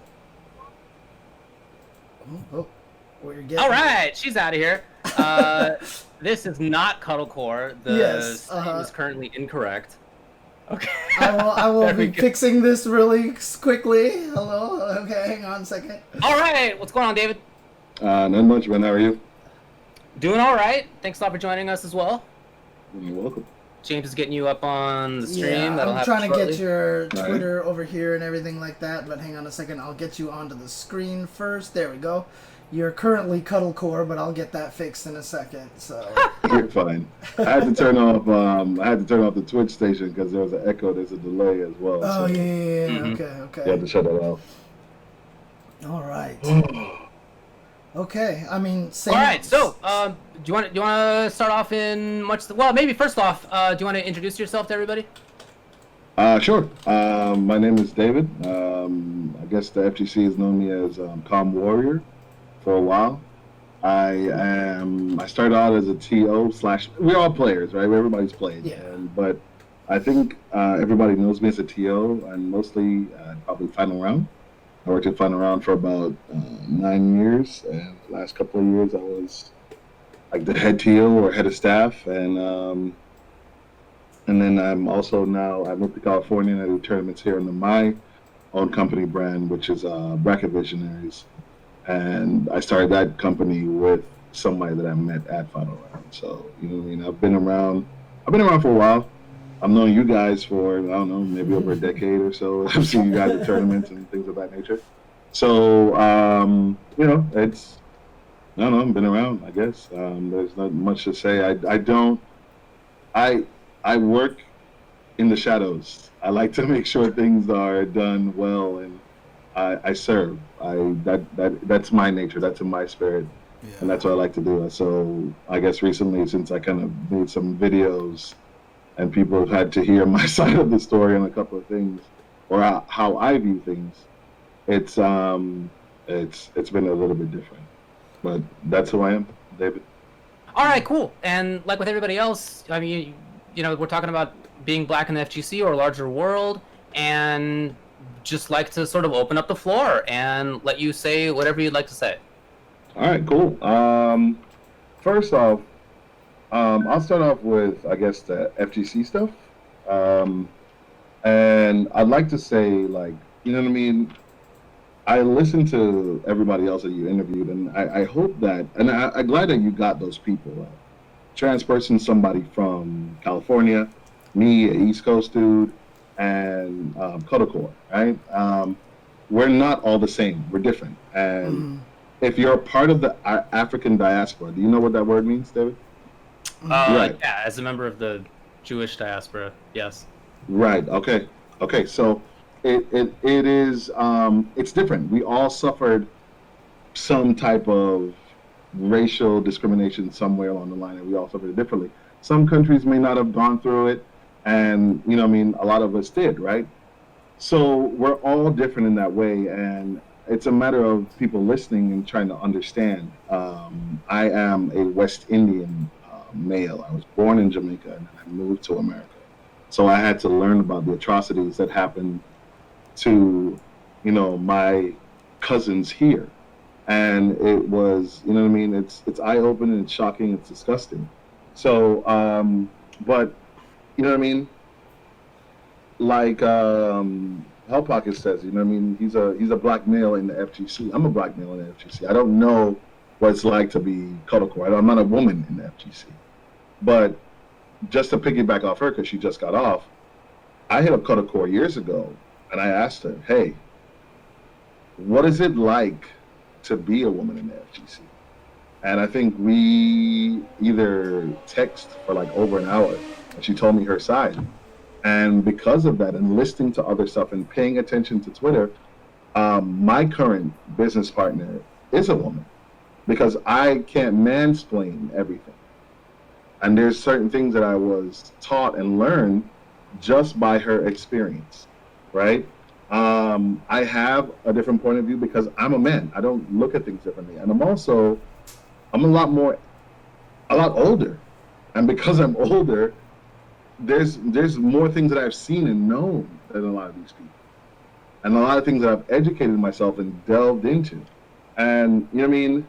So Cuddle was one of the main reasons why I now have women on my staff. So, like, I get it. There are dudes in the FGC that are toxic, but there are also men in here that are not. And I'm not discrediting her stories. I'm just saying that we listen. Yeah.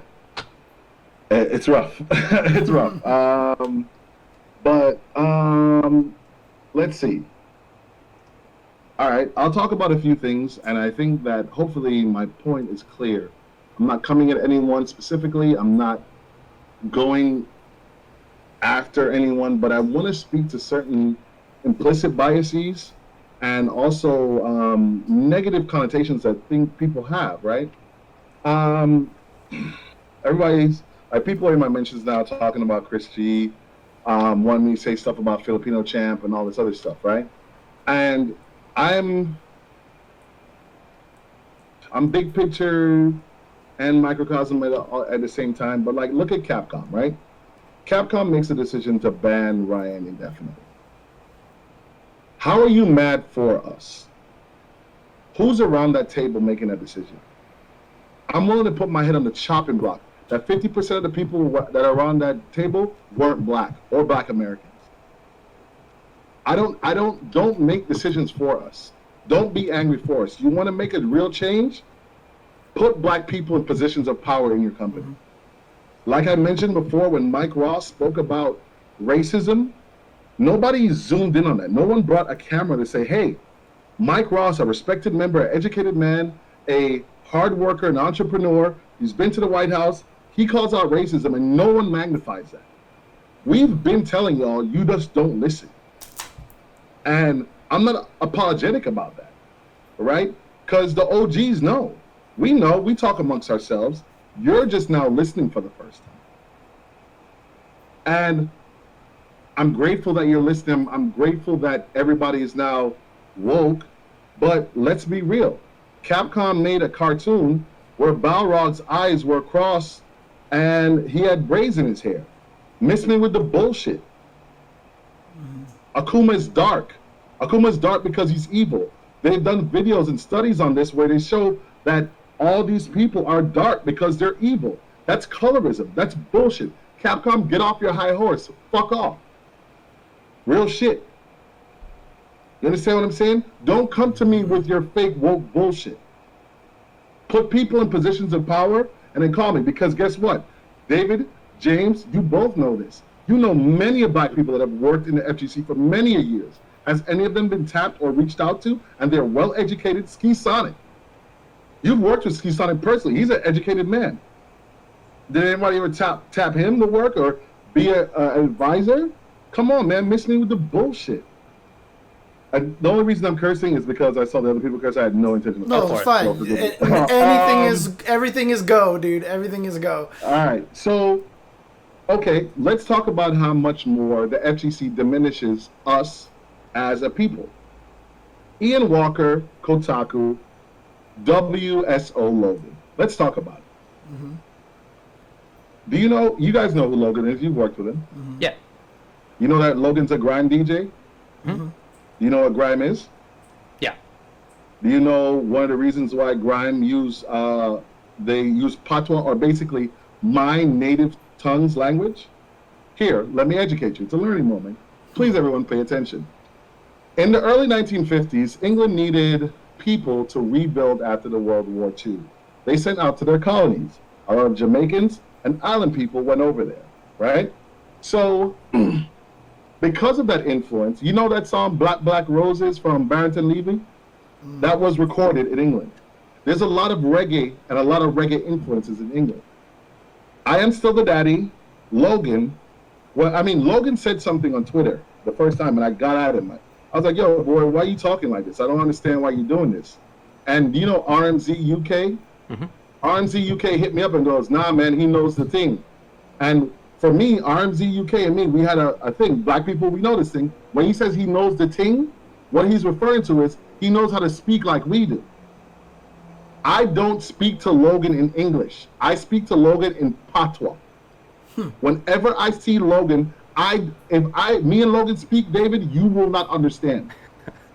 Do you understand what I'm saying? Mm-hmm. I Am Still the Daddy. I speak to him in patois. So, Logan makes a comment a couple years back after the incident, the shooting in Orlando. The Pulse. And Ian goes after him and says it was insensitive. He says something like, "Oh, the man went into the place like he was Dirty Harry." as black people, we embellish. We speak about stuff and we have stories. And we talk about things on a different level in order to transfer knowledge and data between each other. Dave Chappelle speaks to it. It's called a griot. Like, people remember things. That's how we speak to each other. I'll give you an example.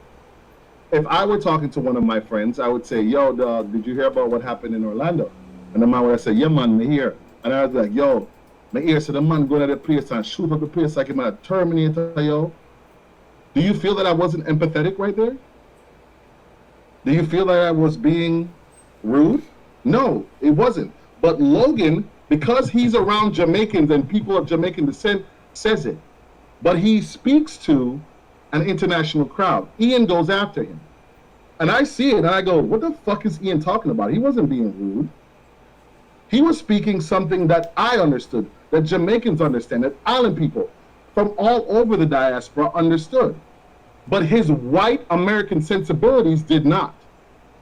When you do that and tell me that white is right, you diminish my humanity. And I have a problem with that. And I have a problem with Kotaku and Ian. That's a problem. Logan, now being a white man, can't say, yo, I taught the team. Logan has to apologize because he understands he has an international fan base. And he has to be sensitive to the fact that maybe he did hurt someone. I completely understand. If it was me, I would have tore Ian a new asshole. Because he was wrong. You understand what I'm saying? That's not cool. You're diminishing my humanity because you don't understand how I speak. I now have to speak like how you speak. You want to rip from me again like they did in slavery my identity? Are you kidding me right now, bro?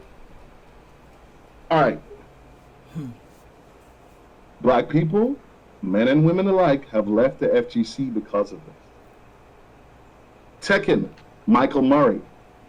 I'm going to do a longer video on this stuff. Some of this stuff I'm going to do a longer video on so you can fully understand. On my own channel, of course. Adonis reaches out to Mike and says, hey, man, the name Leroy is offensive. I'm a Jamaican male. There's a lot of popular Leroys in our culture. I'm also, because we're colonial, we have a lot of, what's the word I'm looking for? Colonial names. I think I mentioned that in one of my videos. But Leroy, Booker, Aunt Jemima, Uncle Ben, Blackface, they all fall under the same umbrella. Mm-hmm. Do you understand what I'm saying?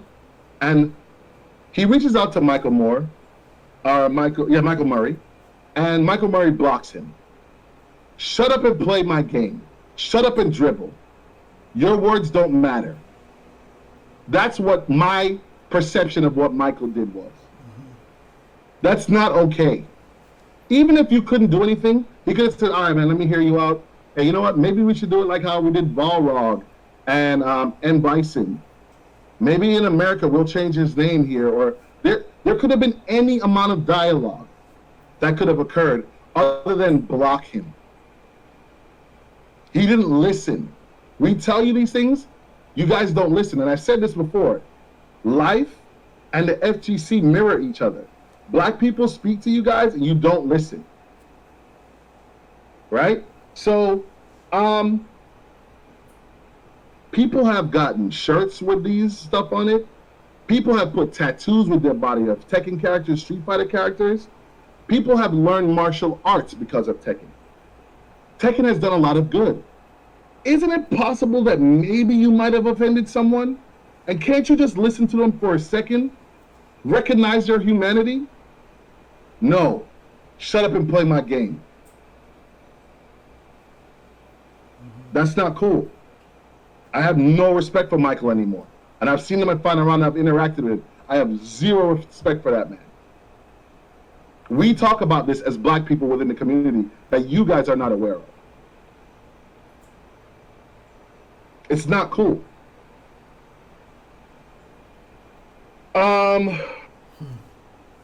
Do we need a Truth and Reconciliation Board? Absolutely. An indefinite ban? Capcom, how dare you? How are you mad for us? What Ryan did was insensitive and it was untimely. and it hurt a lot of people. No argument. I'm a grown man, I can understand that. An indefinite ban, while you got dark-skinned Akuma and cross-eyed Balrog? Miss me, man. Trust me. Yo. So, I mean... This is why people leave. This is also why we don't talk up. Because whenever we bring things to your attention... All right, so do you know who Jane Elliott is, David? James? Who? She's a woman that does the brown-eyed, blue-eyed experiment on her kids. On her students. Oh, yeah. After Martin Luther King was Yes. And she brings up stuff and she teaches them by putting them in these little things and making them uncomfortable because of the color of their eye. Right. There's also research done about little black girls, and little black girls would always want their white dolls because white dolls were pretty. White girls' hairs were longer. Black dolls are ugly. Hey, Leroy may be offensive to some people that know their history. Leroy Booker. Leroy rhymes with boy. Don't call black people boy. Listen to us when we speak to you. Maybe there's a problem. So, you know what I mean? We have been a huge part of the community, but we don't have the community manager positions. We don't have the higher up positions. We don't have real change. We don't have the people in positions where if you were to put the face of the FGC in front of a camera, are the LGBTQ women and black people properly represented? I think not. This is my problem. I get everybody else has a problem, but yo, miss me with the cosmetic bullshit. Cyril Blast said nigga. Okay, and? Can I get a job? Can I feed my family? Can I have insurance? David, you and I have spoken. You, me, and James have spoken before. It's CEO and all over the place. Have I ever used nigga in a conversation with you? I don't think so. Right. Because I don't speak to you like that because almost every black person I know knows how to code switch. We talk to our people differently than we talk to other people. That's how it is. I would never want you to feel uncomfortable talking to you because I'm not going to diminish my intellect to talk to a friend and make them feel uncomfortable at the same time. Why would I? My mother taught me from when I was little, when in Rome, do as the Romans. So I had to learn to speak English without a Jamaican accent when I came here. Yeah. So it is mind-boggling, the hypocrisy. If you want real change, make real change. Mm-hmm. Real talk. I was going to make this the first thing I said. David, I've known you for years. You've known me for years. You know I work hard. Why is this the first time I'm on your platform? That's a rhetorical question. I don't want you to answer. You get what I'm saying? Yeah, it's a good point. Yeah. So it's so ridiculous, the stuff that you guys talk about to me, but you're not really making change. Mm-hmm. You're not putting us in positions where we're in the forefront. We always have to make our own lane. We always, like Cuddle mentioned, I read this book by Ta-Nehisi Coates, and he mentions what she says about black parents telling us. I don't know Cuddle's parents. My parents told me the same shit. Mm-hmm. But in essence, what they're telling you, how Ta-Nehisi Coates breaks it down, he says, you're also telling your kids that they're half as good. Do you understand what I'm saying?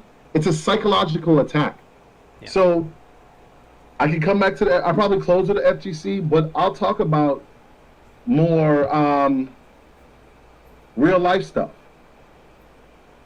Black people have been telling you for years that there's an issue in our movies, in our news reports, in our comedy. Look at Dave Chappelle.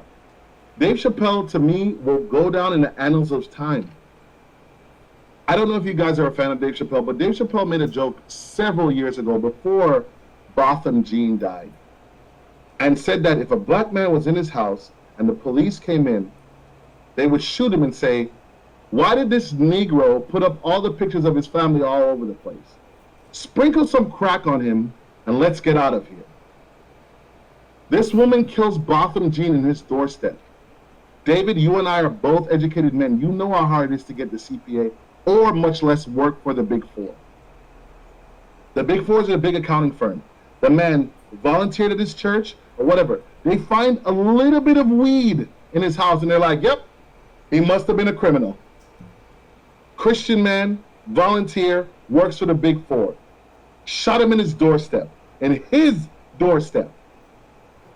Do you understand the cognitive dissonance where you go to someone else's door and you're so sure it's your door that when you see that black man, evidently, who is breaking into somebody's house and answering the door at the same time? Hey dog, we're about to steal this TV. Somebody's knocking. Hold on, let me go knock and see who that is. Does that make sense to you?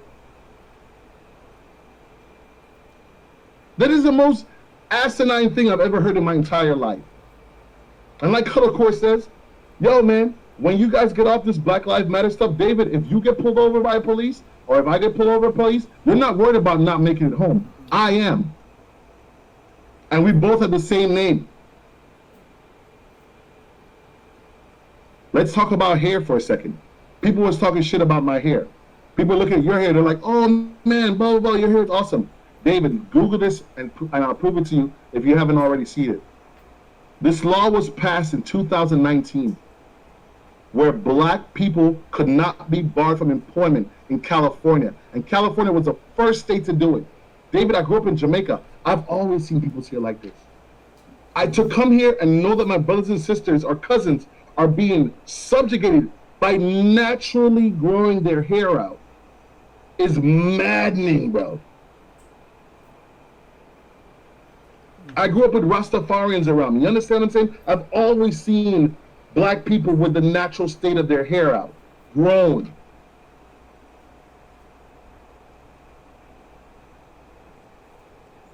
We tell you in our movies, we tell you in our music, we tell you in our comedy, but you don't listen. Mark Lamont Hill, Don Lemon, they go on TV, they use the N-word, they explain it to y'all. Y'all don't listen. Ta-Nehisi Coates speaks on the N-word and he says, it's normal for groups to use derogatory terms in an ironic fashion. Women call themselves the B-word. Rednecks or certain white people may say, this is my white trash thing. And he says, and I'm paraphrasing, he says, why is it so much hand-wringing when a black person does it? Mm-hmm. Why is the N-word so controversial? Why can't I use it with someone else? What's the problem? Why is it such a big deal for you? And of course, I'm not talking to you, James and David, but in general. Why is it such a big deal for you? Am I not a human? Am I not someone that can use these terms? Everyone else can. Why is it so divisive? Why is it so divisive for you? What's the deal? Maybe you need to think about that. So, David, if we're talking real shit, black people aren't treated well in the medical field. We don't get the right medical care. Mm-hmm. Black women go to doctors and they're hooping and hollering and they're curved, blah, blah, and doctors don't even see them and they're actually really hurt. They won't even listen to them. I've seen stories on this. John Oliver speaks about this. Mm-hmm. Business loans, job opportunities, our schools, personal loans, mortgages. Bank of America has been on the news because of stuff like this. Mm-hmm. Our loans are priced higher. We're paid less, our loans are higher. We're fighting twice as hard. And Flintstone about water, clean water as far as I know. The crack epidemic is policed. The opioid epidemic is a medical issue. Guess who was using crack? Guess who was using opioids? So, you know what I mean? I hear everybody and I'm like, if you want to affect real change, affect real change. Right. I'm different, man. My back is a bit broader. I've been beaten more. But one of the things I will say about the FGC as it is now, And David, James, I know you know this. David, I don't know how much younger than. I think I'm older than you, David. But James, I know we're in the same range, or you're a little bit older. Bro, our first phone was the Nokias. And the flip phone, you remember the Sony Ericssons and the little green screens? I mean, I was in college before I had a cell phone, yeah. Shut up, David. Come on. But I get it. But like the FGC that is here now, man, they had their first phone was an iPhone, bro. Yeah. Their first phone was more powerful and able to get on the internet faster than our computers. Because of which they're more socially aware and more socially sensitive. So I'm for it. I'm here to listen. I'm here to learn. But you're not going to spit in my face while you stand on my shoulders. You get what I'm saying? And that's one of the things that I think where we need to probably have a little bit more dialogue and meet in the middle on certain things. Yeah, the FGC was such a terrible place, but it was fun. It's not as fun as it was before. Yeah, we can clean some stuff up, but it's sure as hell not as authentic as it used to be. And for those people that, I get it, right? Those people are talking about the defensive stuff. Yo, I never got down like that. I don't call women out of their names. I've been clubbing with Ricky when she was in heels in Atlanta. Do you understand what I'm saying? I miss me with the foolishness. I don't move like that. So yes, there are bad people here, but like I said, bad people are everywhere. We just need to police it better. And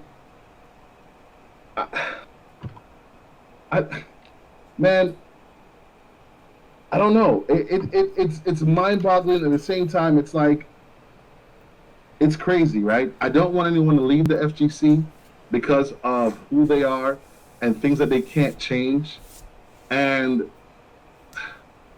sometimes some of the people need to leave the FGC because of some of the atrocities that they did. But that's not a race issue.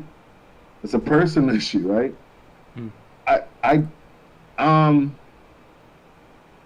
Yeah, man, it's messed up. It's messed up how it is. The FGC, for the lack of a better term, is racist.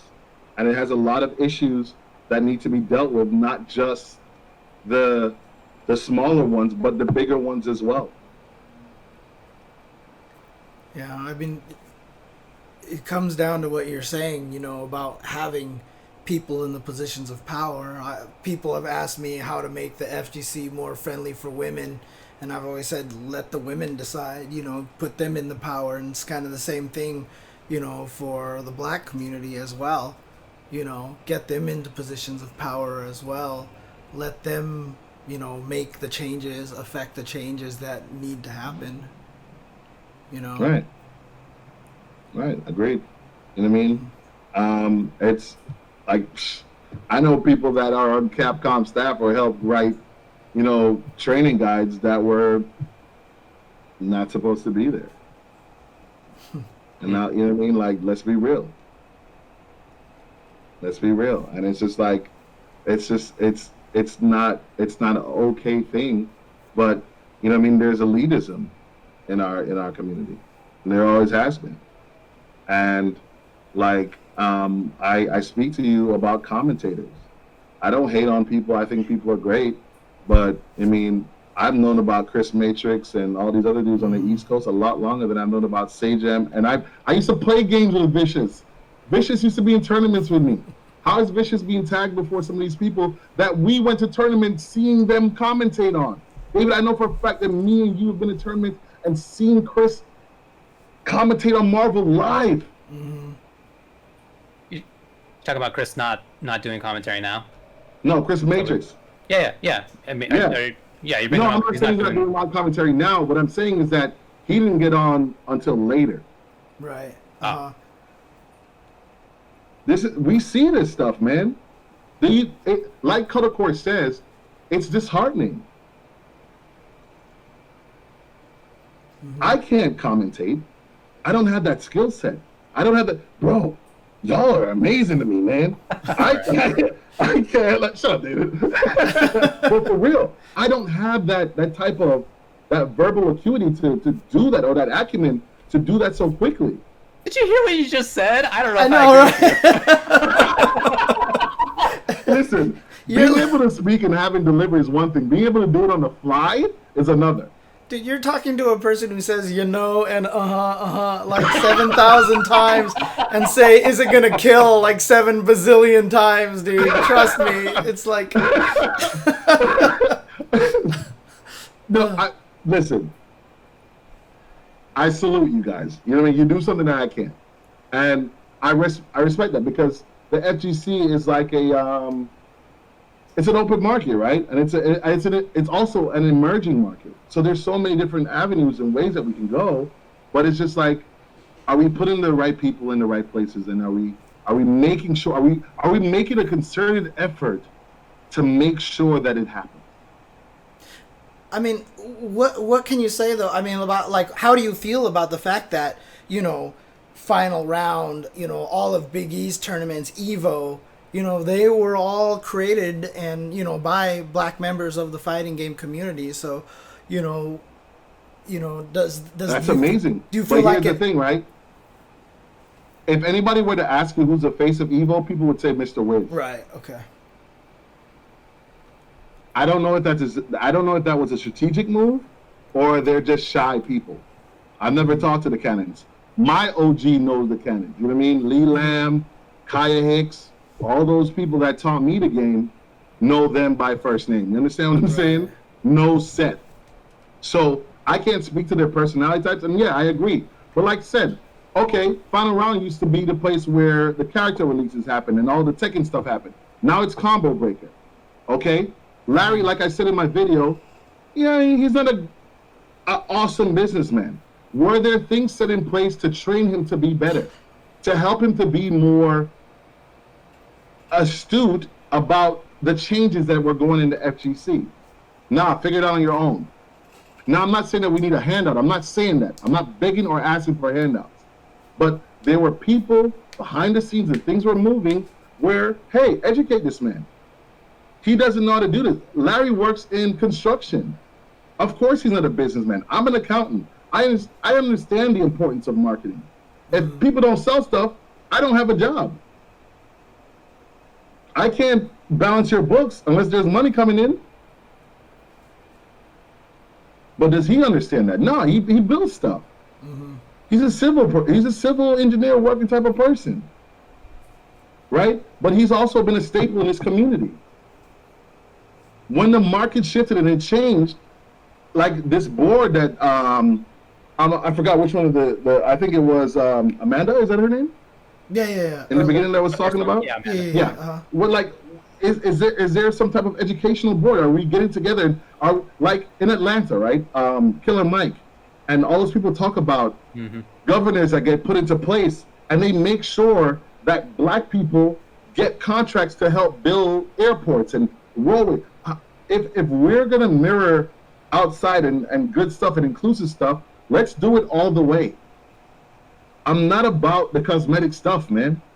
I'm not, and I never will be. Mm-hmm. So, yes, I agree that a lot of the TOs that have been here, but let's look at the hypocrisy of it. Like, I think the mindset of the community as a whole. Who do they follow? They follow the influencers. They follow players. TOs don't have a large Twitter following or Facebook following. Mm-hmm. They're not appreciated.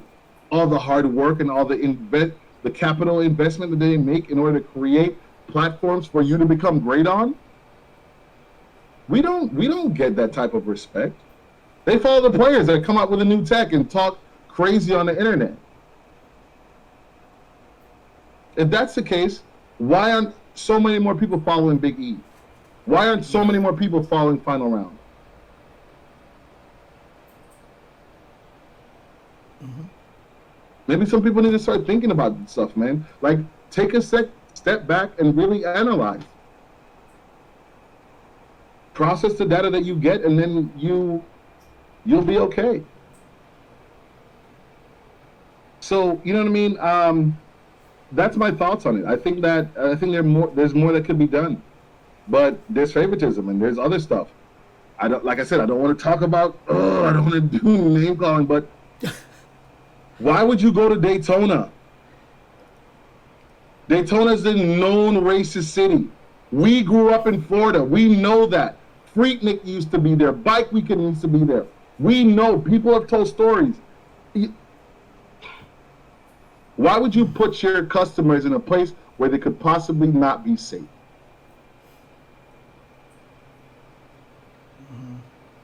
Come on, man.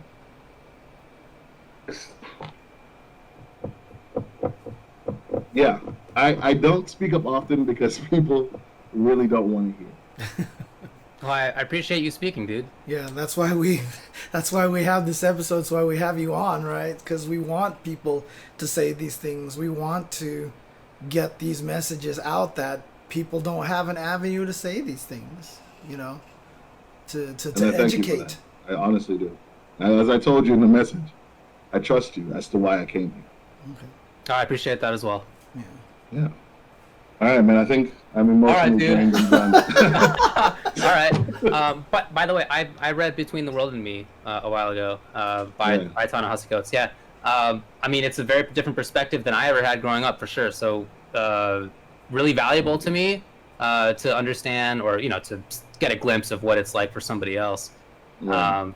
I mean, harrowing, honestly, in many ways. Like, I mean, it's not something that I ever had to deal with, and hearing, not just there, but having talked with my friends over many years, like I'm sorry that it's that way, but I hope that in the FGC, it's, maybe we can. Hey, David. But like in the FGC, like just so you guys are aware, there are people from New York, there are people from Detroit, there are people from cities, LA, that their parents or aunts or uncles or family members were directly affected by this. Mm-hmm, mm-hmm. You're seeing the people that you see, they know someone. You can ask them. I went to Detroit, and I went there, and I walked past a park, and there were crack needles on the floor, David.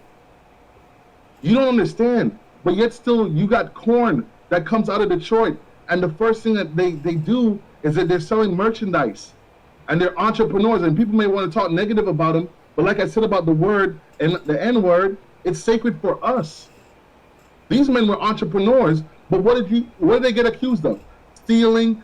We vilified them. Mm-hmm. We vilified them. These men are ex-military, hardworking parents, entrepreneurs. They built FGC avenues in their community. Who are you talking about? Where are these thugs and thieves that you're talking about? I don't know them. I know a coalition of real men. I don't know what you're talking about when you talk about corn negatively. I don't. I don't side with anyone that does. Yeah, everybody has run-ins. Certain things are negative. But what are you talking about? You know what? Like I said, forgive me. It's okay. Oh my God. It's okay. Yeah. Former military. Looks at Michael Murray, someone who has put his life on the line to protect his freedoms, and he tells him, shut up and play. I'm not listening to you. David, that's fucked up. I don't care what anybody says. Michael Murray has lost my respect.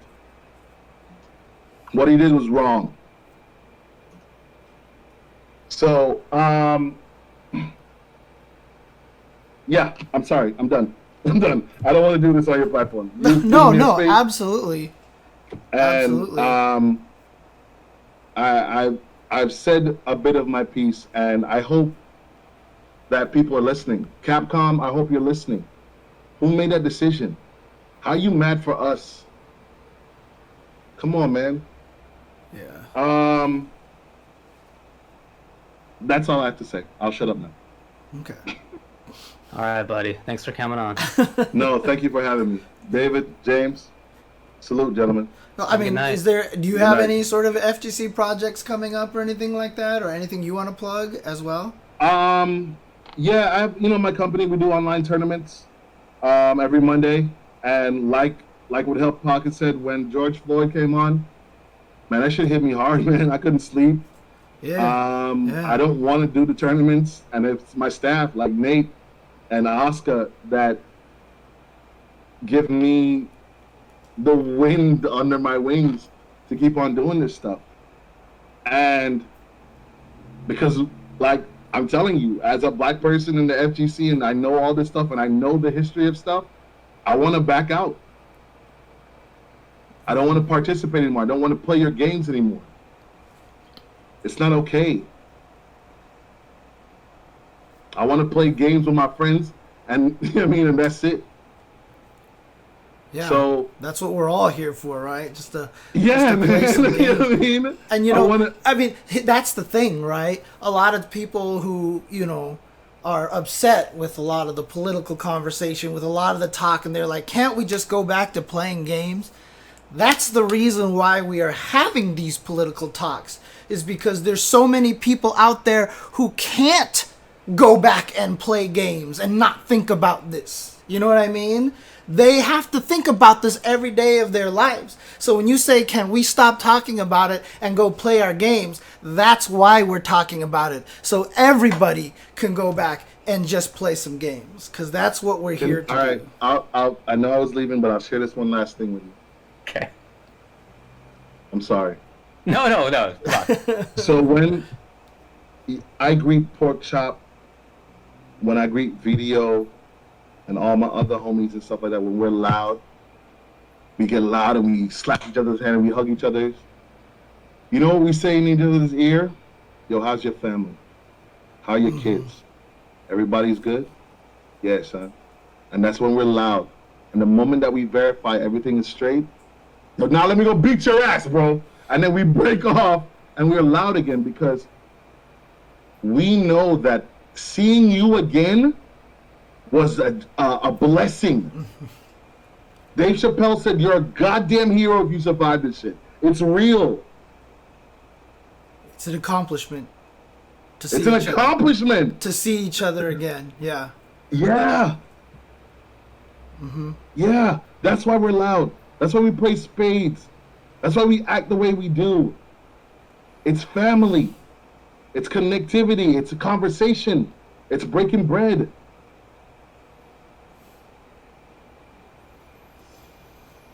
All right, let me go, because if I don't hang them now, I'll never. I'll talk to you guys later. Thank you very much. No, thank you. I love you all, man. Thank Peace. you, dude. All right. Good night. All right. All right, yeah, I really appreciate those perspectives. I think it's so important to hear directly from people about how they're feeling. I think that's part of the point that David was making, right? Is that it's too often that other people are sort of making decisions for black people, and black people aren't in the room, right, to help make those decisions. So thanks a lot to everybody for agreeing to come on and give your perspectives. It's something that we need to see, other people need to hear about. And again, and I know it's tough to sort of be put on the spot in a sense and kind of be looked at to like represent a group of very disparate people. But it's something that it's a conversation we need to have, and I'm glad and thankful for the people who came on and had it. And also, it's not done yet, right? We're gonna try to keep bringing on more people and everything, because again, it's like they said, right now it's the topic du jour. Black Lives Matter. It's everybody's talking about it now, but are we gonna keep talking about it a week from now, a month from now? We've had 7 people lynched, and all of them deemed suicides, whereas the police can track a protester from photos with, cell phone ID, but we have 7 people lynched and nobody's talking about this stuff. It's not going to stop, and the conversations have to keep going, and it just this can't be this is not a trend. This is not something to be trendy. This is not something to be fashionable, in other words. So for sure, we've reached out to some other friends. Hopefully they'll be here next week as well. So all right, well, that was the entire show, I guess. Turned out to be about 2 hours. I'm really glad that we did it. Do you still want to do the rest of the show? What do you think? I don't know. I mean, how do people feel? Do they want us to keep going, talk about some of the other stuff that's been going on in the community, or again, it's we're not trying to make it seem like nothing else is happening and like everything is normal when we talk about this kind of stuff. But, you know, people are asking us to keep going. So well, you know, let's take a break. I gotta go pee. Okay, no problem. And then, by the way, I can't believe I lasted for 2 hours. I drank a whole bunch of coffee right before this. That's like a... Anyway, good job. That's a record for you. Oh. Oh, man. All right, so we're going to take a break. When we come back, we'll talk about some of the fighting game stuff that's been going on. So, alrighty. All right. No, I mean, Solanero, it's all good. We usually do the show up until 8:30 anyway, so we can just kind of, go through stuff. No, my sleep schedule and my insomnia have been super bad, restless leg problems, but I actually fell asleep at a decent time last night and woke up at a decent time today, so we'll see how it's gonna go. But, yeah, I mean, that's the thing, right? I mean, one of the most telling comments that I had always heard, you know, how bad the U.S. kind of projects, you know, the plight of blacks in our country, you know, was when they released Black Panther to different countries. You know, Black Panther was one of the first exposures to heroic black people in a lot of other countries. I remember they interviewed a bunch of Korean people who saw the movie when it was, brought to Korea, and they all said, wow, we didn't know black people could be heroic, you know. And when I saw that statement from some of the Korean people that they were interviewing, it was eye-opening, and it was really shocking to me to read something like that, to hear something like that. Because, you know, we do, in America, we do get the movies made by the black people who talk about the black people's plight and everything, but the foreigners don't get that. They don't get those kind of movies. They don't get to see that side of the story. And so it was a really, really eye-opening. It was really eye-opening for me to hear something like that.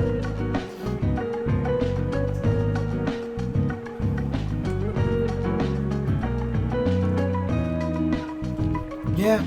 I mean, and that's the thing too, right? Because, like, I'm Asian, and, you know, I'm not going to sit here and pretend that we're not racist. Like, Asian people are hella racist. I mean, they might be some of the worst offenders, you know, that could be out there. And that's why, you know, there's been a strong Asian movement as well.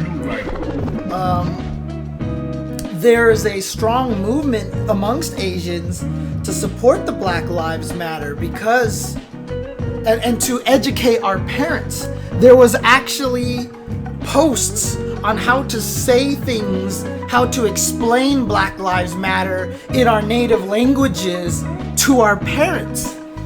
To educate the older generation of Asians, because they've been kind of indoctrinated into the whole entire thing as well. Asians and blacks have been pitted against each other for generations now, and, you know, absolutely it's a societal thing. It's something that was socially constructed so that there were, you know, ways for them to go against each other.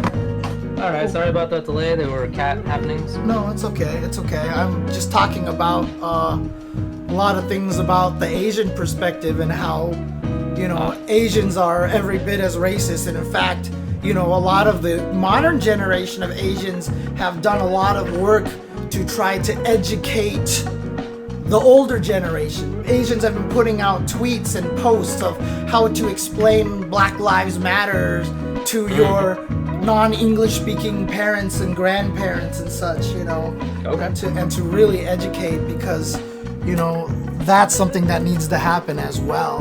So, any case. All right. Hey, thanks to, I don't know if you mentioned, thanks for the subs to everybody. Looks like Sir Retro, Moonfune, really appreciated everybody. And Hi-Fi is right about that. You know, there's not a lot of interactions for Asian people with black people on the planet. And so, you know, a lot of the times what they get is from the U.S. media, and the U.S. media definitely does not do a good job, you know, representing blacks. Okay, yeah, the Holy Church, I didn't want to say that because I wasn't 100% on my memory, and I didn't think that was the kind of thing to just be flippant about. But that was my memory as well, that that All Caps was banned specifically for anti-LGBTQ comments. It didn't seem like the kind of thing to say unless I was 100% sure about. So, but yeah, that was my memory. So thanks for confirming that. All right. Anyway, let's come back, huh? Yeah. All right. You ready? Yeah. Okay, let's do this. Oh, okay, Nathan. Wow. You are hungry. Hype train. I know Nathan's hungry. Okay. Yes. You got cats. Yes. Yeah. Okay. You know what? Let's just come back. All right, we are back. Here you go. All right. Thanks again to everybody for coming on. Let's get to the rest of the show. Let's make it a truncated version, if you please. Yes, absolutely. But we're definitely going to talk about some other stuff. So, first on the old docket, CPT Online NA East. Yeah. The Capcom Pro Tour has come to North America. It's online, obviously. That's what we're all doing the whole time, this whole year. And, well, you know, we'll talk about the results, I guess, maybe first before we get to some of the issues that happened. So the winner of it was DR Mandrake. Awesome. Mandrake, Good job to Mandrake. with Urian. Super cool. Congrats to him. Mandrake really hit. He really turned the table, like turned the corner from being that gatekeeper, top, you know, strong player to now being a threat of winning all the tournaments. I remember in the Dominican Republic for the event that Yipes and I went to, Blinkfest, last year, when he got top 3, and then it just from there he has been playing so well. It's really, really cool. Super good player. Second place was Metro M with Vega. Third place, El Chicote Mika. Fourth was IDOM. Then you had CJ Truth and Hoji, and then Burkish and Brian F to round it out in the top 7. Yeah, it was very good play by Mandrake. All of those players are good players. Very, very strong players. In fact, I mean, I've seen many of them at offline tournaments too, and I've seen all of them before, and they're all clearly very good. Let's talk about the issues. Even before we do that as well, I just wanted to say I really like the pre-show that Logan and F-Word are doing. I appreciate that. Oh, okay. I didn't get a chance to see that. I didn't get a chance to see it. So they're in the UK, and this is in North America that this tournament's doing. So after it ended on Saturday night, they posted about how they got together at like 1 a.m. their time to record stuff for the pre-show for the next day, and they didn't get home until like 4 or 5. Oh, extremely man. late. So shout out to them, and I thought it turned out really well. So nice work, everybody. I thought that's something that we've always wanted to do. You know, we've been pitching, I feel like, for an entire decade, and it's very rarely actually been done. So it's good to see. It's because they are letting people do it from home in their studios. They don't have to set up in the... Because, you know, we've always wanted to do a post-show, but what a lot of people don't see is that when a tournament ends, the whole place just comes down almost in like 10 minutes. Like, they are just taking everything down. And so the fact that we have the ability to do this because of the online situation actually, you know, kind of helps. Yeah. So. No, you're right. Well, let's talk about the issues, right? So, Metron's got a bad connection. Okay? It's been known. Not new. Unfortunate, and it sucks because he's clearly a good player, but that's the case. And in the top 8, when he and IDOM were playing, connections were bad. IDOM, after a game ended, he pulled out. He DQ'd himself. Oh, right? That was for 4th place. Okay. I didn't see. I read something. I didn't know the details of it. So okay. Okay, that's the detail. Here's the second part of the story. Then it was Metro M versus Chicote. This is to get into grand finals. Okay. And Chicote as well had a really bad connection, and he pulled out as well. He DQ'd himself. So that was 4th place, and it was 3rd place. And so grand finals was Mandrake and Metro M. Where's Metro M from? What's that? Where's Metro M from? Like, where is he geographically? I actually don't know. I don't remember. I'm sure that they said on the broadcast, but I don't recall. Some people are saying Baltimore. Baltimore, okay. Yeah, I mean, wherever it is, it's not like a geographic distance. Right, it's just like its own connection for whatever reason is not good. I don't really know why that is. And yeah, this was after Chakotay had beaten Metro M in the winner's side. Oh, dang. Okay. And keep in mind, IDOM is already qualified for Capcom Cup. So for him, the stakes are not high. We'll talk about that in just a bit. But the stakes are not high, so he pulls out. I guess it kind of makes sense. What do you think about Chakotay pulling out? I mean, in that instance. Obviously, it's kind of weird. I mean, especially, for getting into Capcom Cup and you want to perform as best as you can, get all the points and everything like that. Never underestimate, however, fighting game player Salt. And then also another thing, too. I even just said this on a different stream. I think I was playing Tetris at the time. But, when you make your own mistakes, when you lose, you kind of can internalize it and be like, I made the mistake. But, as an old school arcade player, when you played on a cabinet where the controllers didn't work and you couldn't find down back and you died, those were the matches that you got the most angry about. Those were the matches that you got mad because you felt like they were out of your control. Chakotay is young, and losing a match like that, which he probably didn't feel like he had control over, whereas his history of playing offline tournaments, I'm sure he feels like he does have the control. Probably a lot of salt there. And again, we talked about it earlier on the stream. Being young, that kind of stuff can happen. So, people are going to yell at Chakotay about sportsmanship or whatever. But, they're, again, frustration and salt can get the best of us in a lot of those situations. And if he DQ'd himself, look, he knows the consequence for DQing himself. He's only hurting himself. He's only hurting himself, For sure. No, I don't blame any individual human in any of this. I don't blame any of the players. Okay. So Metro M just wants to play and compete and qualify for Capcom Cup, right? Mandrake qualifies for Capcom Cup as a result of this, right? Metro M was almost there. Of course he wants to enter, if he can enter. IDOM wants to enter because it's in the rules. We'll talk about that shortly, but that's in the rules. Okay, cool. And he drops out because it's not a big deal for him. Oh well, right? What does he lose? And then Chakotay enters and he gets really frustrated and he drops out because of the big time frustration. I get it. I feel like in each case, I don't have any quarrel with any of the players involved. Instead, I think the way that the tournaments are set up has got to change. So, training mode stage was banned. And that's what everybody likes to play on online because the online's not great, and we all know that. And so if you can lessen the burden on your system, do it, right? You're not sending the data of the stage back and forth. Instead, you want to make sure that your system isn't slowed down in any way so that it can continue to send an up-to-date and receive an up-to-date signal from the other person. Right. I mean, you saw that Keats explained, that the stages, absolutely can cause lag problems. So yeah, they can cause desyncing and stuff. Sure. Right. And as far as Metro M, what I've read, the rumor is that he has a 5 meg upload. That's more than enough for fighting games. Okay. I don't know what the problem is particularly, but it's not that speed. So there has to be a different set of rules. Presumably the reason that Capcom doesn't want training mode stage to be played on stream is because it's considered boring.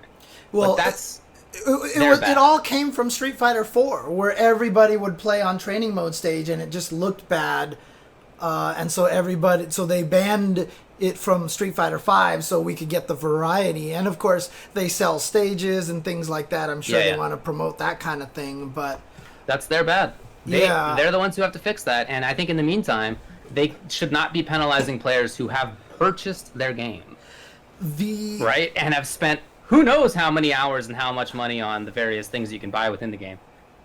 Let those people just have a good online tournament, you know? Or at least the fact, under the circumstances, at least as good as they could be. the fact that it's no player's fault that the training mode stage runs the best online, it's Capcom's fault. It is. And so, you know, banning the stage is kind of like making like Microsoft making their own antivirus for their OS. It's like, why do that when you could try to fix your operating system, you know? Like, you're Microsoft.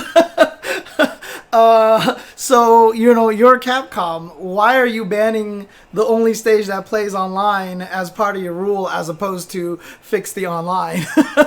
You know? By the way, what a semantic programmer's analogy. I love it. I don't know what you're talking about. I'm just thinking, like, how many times must people in your company have complained about this over the years?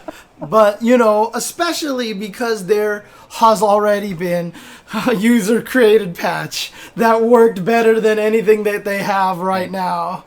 You know, Totally. It's like, it's still baffling at this point. And they were planning to do this Olympics thing. They're going to have this online CPT going for the whole entire year. I mean, at this point in time, this has got to be the top priority, right? I mean, you are going to make your game look really bad. Hey, imagine if COVID hadn't destroyed the world and we would be doing Olympics right now. Imagine. Just crack me up. Oh, boy. This netcode and the Olympics are made for each other. So there was another issue, and that is that IDOM was allowed to participate. Mm-hmm. IDOM is qualified for Capcom Cup, having won Capcom Cup last year, and whoever wins the last one gets to go to the next one. Mm-hmm. In previous years, the previous champion has been able to enter. Now, the difference, maybe, is that in those tournaments, people were fighting for points, they were fighting for money. Money. Right? And this is not one of those cases. Mm-hmm. It's different now. Because there's no money involved in this one. There's no money. Yeah. What do you think about IDOM being allowed to participate? The biggest problem with it, I don't mind it. Okay, let's just put it this way. There's a caveat to that, though. I don't mind it because you know what? If you want to win Capcom Cup, you got to beat IDOM anyway. I feel like he's gonna be there, and we've always been about letting everybody play. The issue is that IDOM is only gatekeeping a select few players. He's not gatekeeping Asia. He's not gatekeeping the West. He's not gatekeeping Europe. He's not gatekeeping any of those. He's specifically gatekeeping one geographical location. Whereas in the offline tournaments, you are only gatekeeping the people who traveled there to play in the event. And that's equal opportunity gatekeeping. So, but again, for me, it's whatever. But I can understand why people are frustrated in this situation because getting to Capcom Cup means a lot to these people. And if you lose the IDOM and then IDOM DQs himself in a match later on, you're like, well, he just beat a bunch of us and then just left. Like, that's kind of frustrating because he doesn't have the pressure that everybody else does. So, again, I don't mind that he's playing personally, but I totally see why a lot of people would be frustrated, the fact that he's playing. Because someone even said, I think they said to Punk, they're like, well, he's not gatekeeping your tournaments because you're on the West Coast. So of course you don't care if he's gatekeeping, and there's a little element of that as well. So if it were me, I probably wouldn't prevent IDOM from entering, but that's me before all this discussion. Now that all this discussion has come up, it's something I'd probably have to think about. I'd have to think about a little bit, but it just sucks because IDOM loves the game. He's having fun. He just wants to play. He wants to have good competition. He wants to practice. He wants to play in a tournament. Why rob him of that? Because he's the champion. You should be rewarded for being a champion, not, punished for being a champion. So. Well, he is rewarded for being the champion, and the reward is to be in Capcom Cup automatically this year. Right. So I would not have allowed him to play. if I were okay. running these tournaments. Okay. He's in Capcom Cup. There's no other thing that he's there to win. Not points, not money. Mm-hmm. It's just if you win a tournament, you are qualified. That's the rules this year. So I think under those circumstances, to me, the reason to allow gatekeeping is because like there's these ulterior things that people can win. But in this case where it's not like that, yeah, I think that he shouldn't be there. Maybe they'll ultimately have to beat him at Capcom Cup, but like that's the place to do it in my mind, and not in the qualification because he is qualified already. It's certainly been our practice, it's been our tradition or whatever for a long time to allow people to enter and gatekeep. I'm not sure that's like a useful thing to have. I don't know. Was that a good idea for us to have done for the last 20 years? I don't... Maybe not. It certainly doesn't seem like something that is important enough to just keep around just because. I feel like it's something that we should think about getting rid of. At least in situations where there isn't something else to be won. You know, if you can win money, I absolutely get it in that case for sure. Or points or whatever to qualify, absolutely. But in this case, I don't see it. Okay.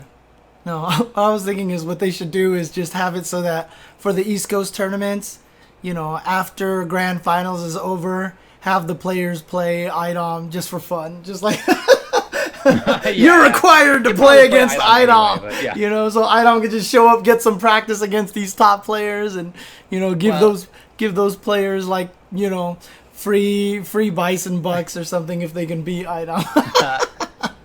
A lot of those players do play each other at NLBC and other weeklies. Yeah, they already are playing a lot. So yeah, and I think this is a funny but interesting point. Yeah, from Rice Eater, who says, if you have no problem with IDOM entering, why not let everyone enter last chance qualifiers at Capcom Cup? Why not? I think that's the same question. Well, it's because a lot of people are already in Capcom Cup, and they don't want to get themselves tired playing extra matches. They'd rather practice and study. They already know they're in a lot of these... Okay, but that's not why we don't let them enter, right? Maybe they wouldn't enter anyway, but they're not allowed to. Right. We don't let them enter because they're qualified. And like, doesn't make any sense for people who are qualified to enter the last chance qualifier. Yeah. I do like the autocorrect turning somebody's LCQ into liquor in the chat. Yeah, I mean... I see what you're talking about, yeah. Yeah, the other thing, too, is that, I mean, honestly, it's like IDOM would like to play in that kind of environment. Playing at NLBC every week, you get the competition, but it's an environment that you're familiar with, blah, blah, blah, blah. You'd like to try it. We're all playing online, dude. I don't know that argument is much longer right now. He's in his boxers at home regardless. With socks. Definitely wearing right, socks. That's true. Definitely right. Yep. Wearing socks. So. Yeah, for sure. All right. Anything else to say about this? No, let's go ahead and move on to some other stuff. That was kind of part of the 5-5 matchup already, right? So yeah, it was. We're keeping it short. Yeah. There was another tournament to talk about, and that is the Rage Grand Blue Fantasy versus 2020 Summer event. And that was won by, I'm actually not sure how to pronounce this, Mochi or Mochi? Mochi, maybe? Fairy. And Gamera with Jita and Catalina got second. Buggy, Catalina third. EO? Okay, with Matera. Is that the same EO? Oh, no, it is. I think it is. No, I'm not sure. Because Matera picked, dude. There you go. High Fight might be in the chat. Maybe he can chime in if he knows. I assume it's the same player, yeah. That's so sick. Shout out to EO. ZXC just says it. Yeah, it is the same one. And yes, High Fight says it as well. Same EO. There you go. 1 second. That's super cool. So EO was a top level Dalsum. And in fact, he was at one point, if my memory serves, one of the best players in CVS2 with Dalsum. Yes. And that was a hero of mine because there were like no other Dalsums in the world, and it was cool to occasionally see a match of his pop up on like combo vids or whatever. Right. So that was great. All right. Anyway, congrats on that one. Very nice. And that's all I got for Yeah, results. Io was the one who played in the GameStop tournament from Japan against Daigo, and when Daigo did the uppercut into Super from a screen away against him, yeah. That's how long right. he's been around, so. Oh, he's been around for longer than SF4. He was a long-time top player before SF4. Yep. Wow, Gamera went to losers first round and had to win 18 games to come back to Grands. That's amazing. Yeah. But I mean, the scary thing about that whole event is, if I'm not mistaken, that was an offline event. Yeah. And, you know, obviously the cases have been spiking all around the world thanks to reopening of everything. So I really, really hope everybody in Japan stays safe. I mean, they're going to be cleaner and be wearing masks more than everyone around here. So hopefully, first part was online. That's good. Okay. Yeah, the qualifier part, I believe. Or the preliminaries. Gotcha. All right, well, moving on. I think that's all I got. Yeah, that's all I got for tournament results. Let's get to game news. Okay. Game news, because there was some. Here, in my view, there was other news, but the biggest news in my book is that Super Smash Bros. Melee has rollback netcode. Dude, Slippy Online from Slippy.gg.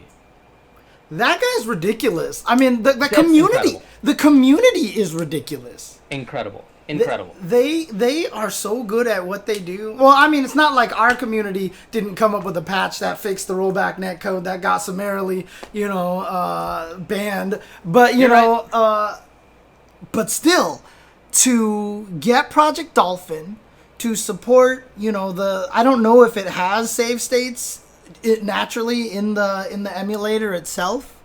But if so, that definitely helps a lot of the situation. But, then it's probably very similar to what Tom and Tony did with Final Burn a long time ago to turn that into GGPO, which eventually became Fightcade.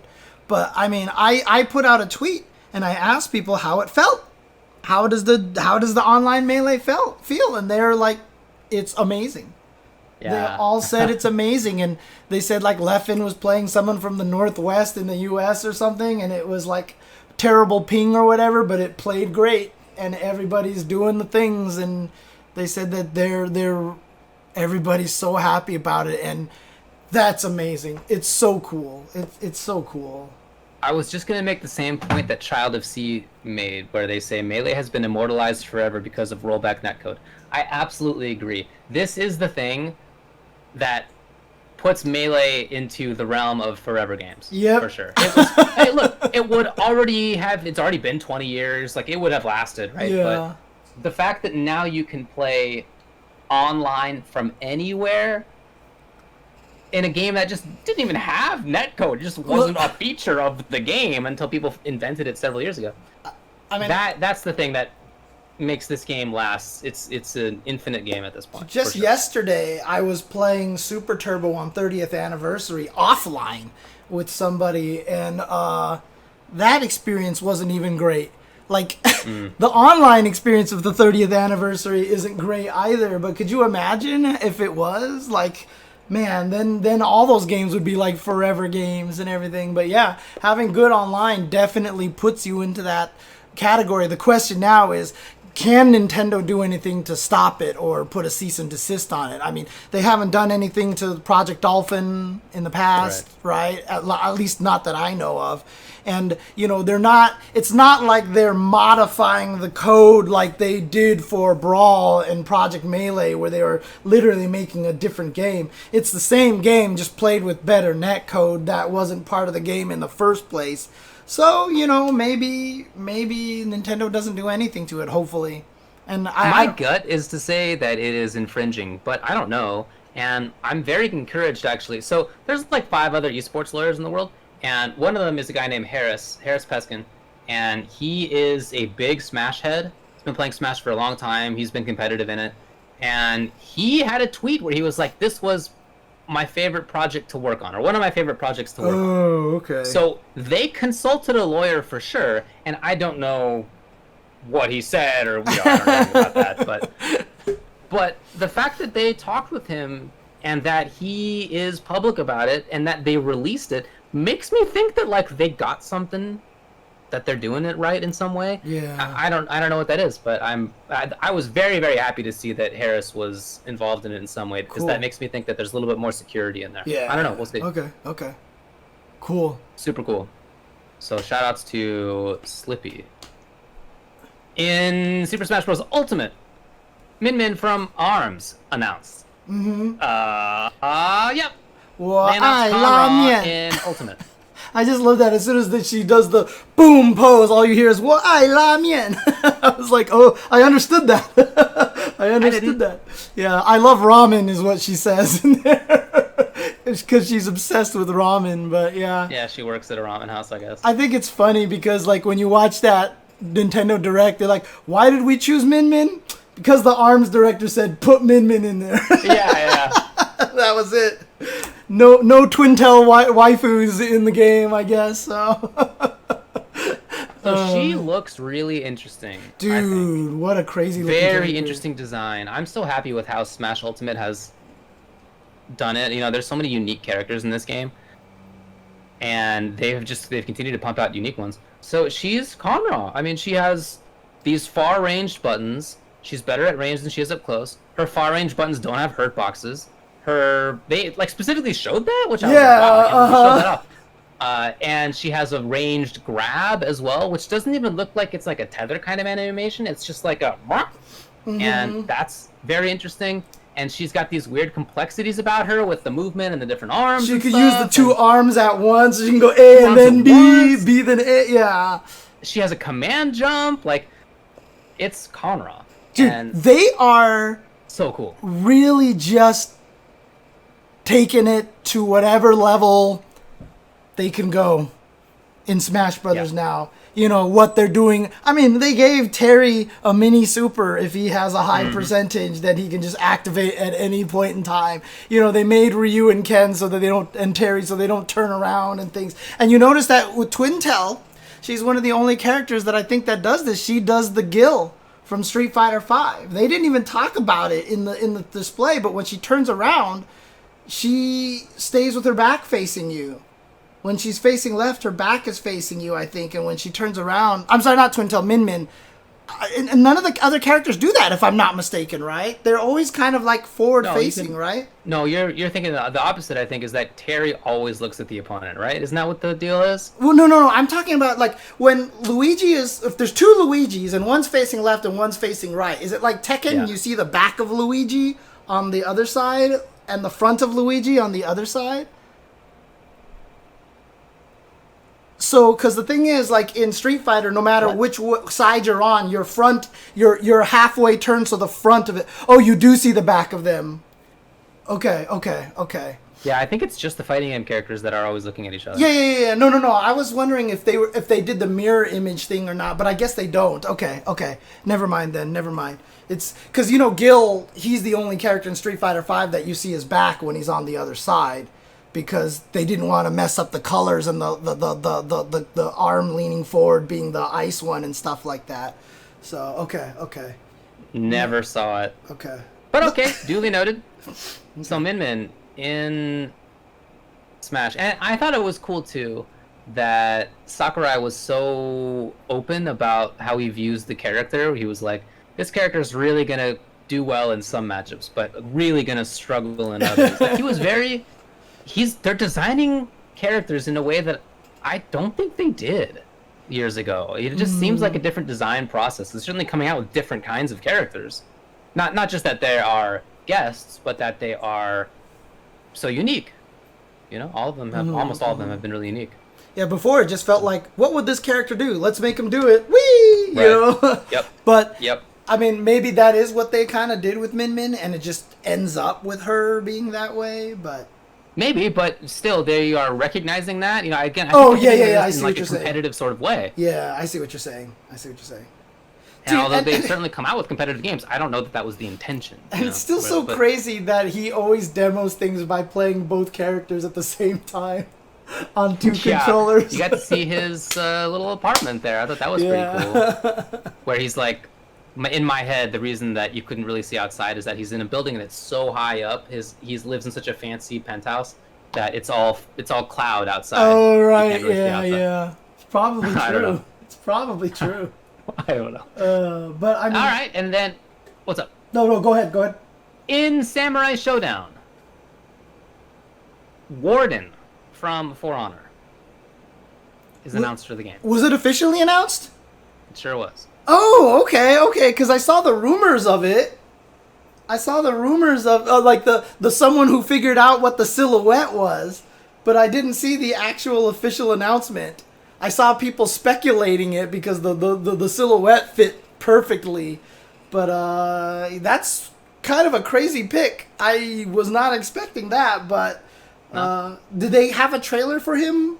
Yeah, man, I put it in the old Google Doc. You can check it out if you'd like. Man, okay. Look, again, my sleep schedule's messed up. I wake up and I go out and I do things right away. I don't have time to check the social media just yet. So, but that's kind of... Yes, they have a trailer for him. He looks like a knight. I don't know. I mean, it's just it's like a very nondescript knight. I feel like it's about the most boring thing they could have picked. I mean... For Honor has a bunch of fans, so maybe they're trying to get the For Honor fans, which is fair enough. Mm-hmm. But I feel like Warden's like just a knight. I don't know. There's no personality in there. It's just you can't see any face. It's just a mask. I don't know. Probably would have been better to pick a different character from For Honor. Like I played For Honor for a while, and I think they wanted to get one of whatever the Knights faction is called. I don't remember anymore. Okay. But there were a couple of other ones that I thought were more interesting. Anyway, whatever. They went with Warden, so we'll see. We'll see. They're building it as Bushido versus Chivalry. In a better world, we would have another character and Twintel instead, right? In Smash Brothers instead of Min Min. Yeah, what I read is that the For Honor subreddit wasn't blowing up about it, but whatever, man. I think it's a good attempted crossover. Wasn't what anybody expected, but I think that it makes sense certainly. So we'll see how it turns out. Okay. I played For Honor for a little while on launch. I thought it was not very good, but I heard that it was improved big time after. Yeah. But it was It was one of those situations where it might have been a little too late to be improved, probably. My understanding is that it still has a lot of players. Oh, okay, that's cool. Okay. All right. In Street Fighter, not Street Fighter 5, Street Fighter Duel mobile game announced. Looks there you go. Kind of janky. Like the graphics looks like they're using Street Fighter 4 models. There's like focus attacks and things like that. It looked really weird. A little bit. I don't know. All right. Yeah, but the big thing about that game is that it's being developed by Tencent.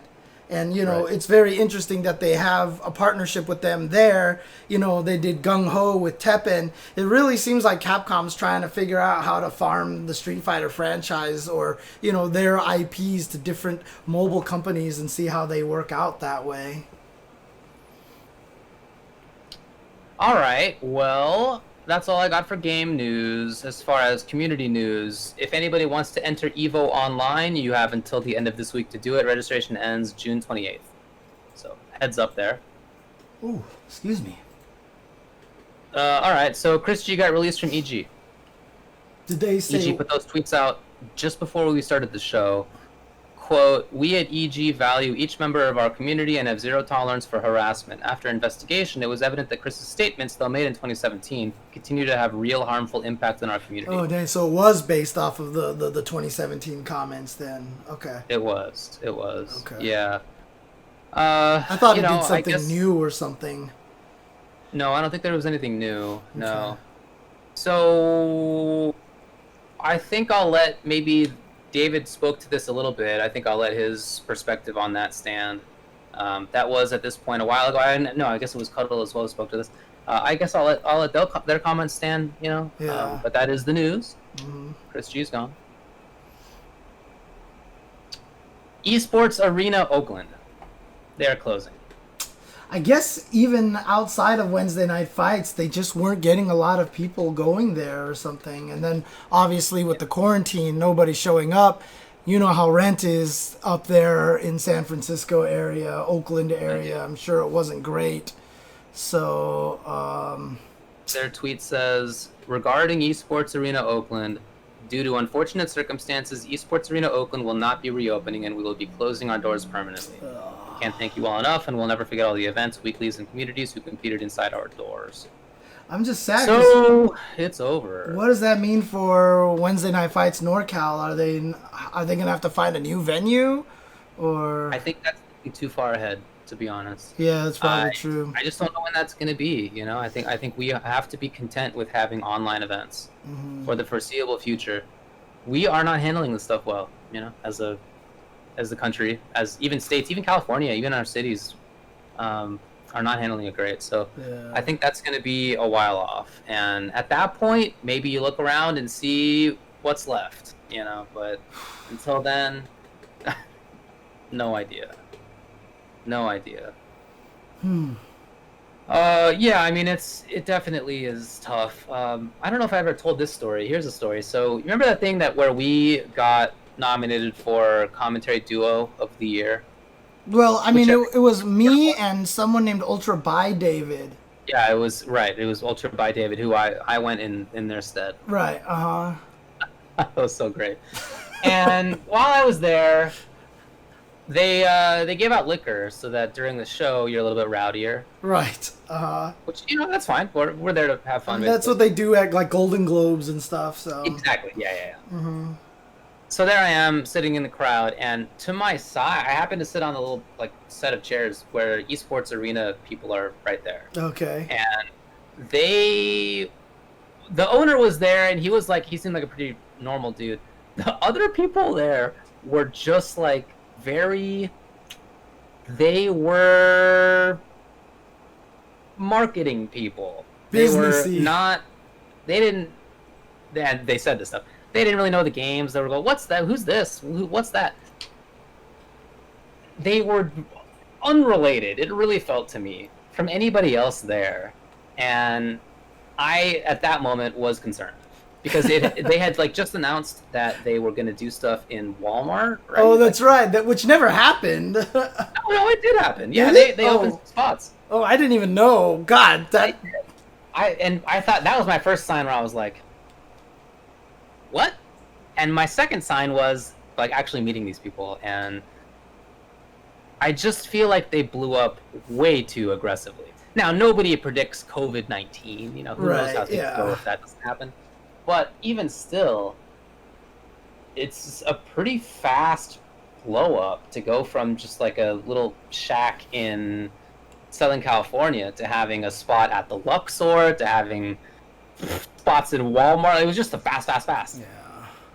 You know, that's not. I mean, doesn't seem sustainable to me, and so it is. To be fair, though, I mean, previous administration prepared all this pandemic stuff, and it is the 19th COVID after all. I mean, there's been 18 already. Yeah, so I mean, there's got to be at least some level of prediction in there. Come on, everybody. Yeah, exactly. So well, we'll see. You know, your question, what Wednesday Night Fights does in the future, just too far off. Yeah, we'll see. It's true. It's true.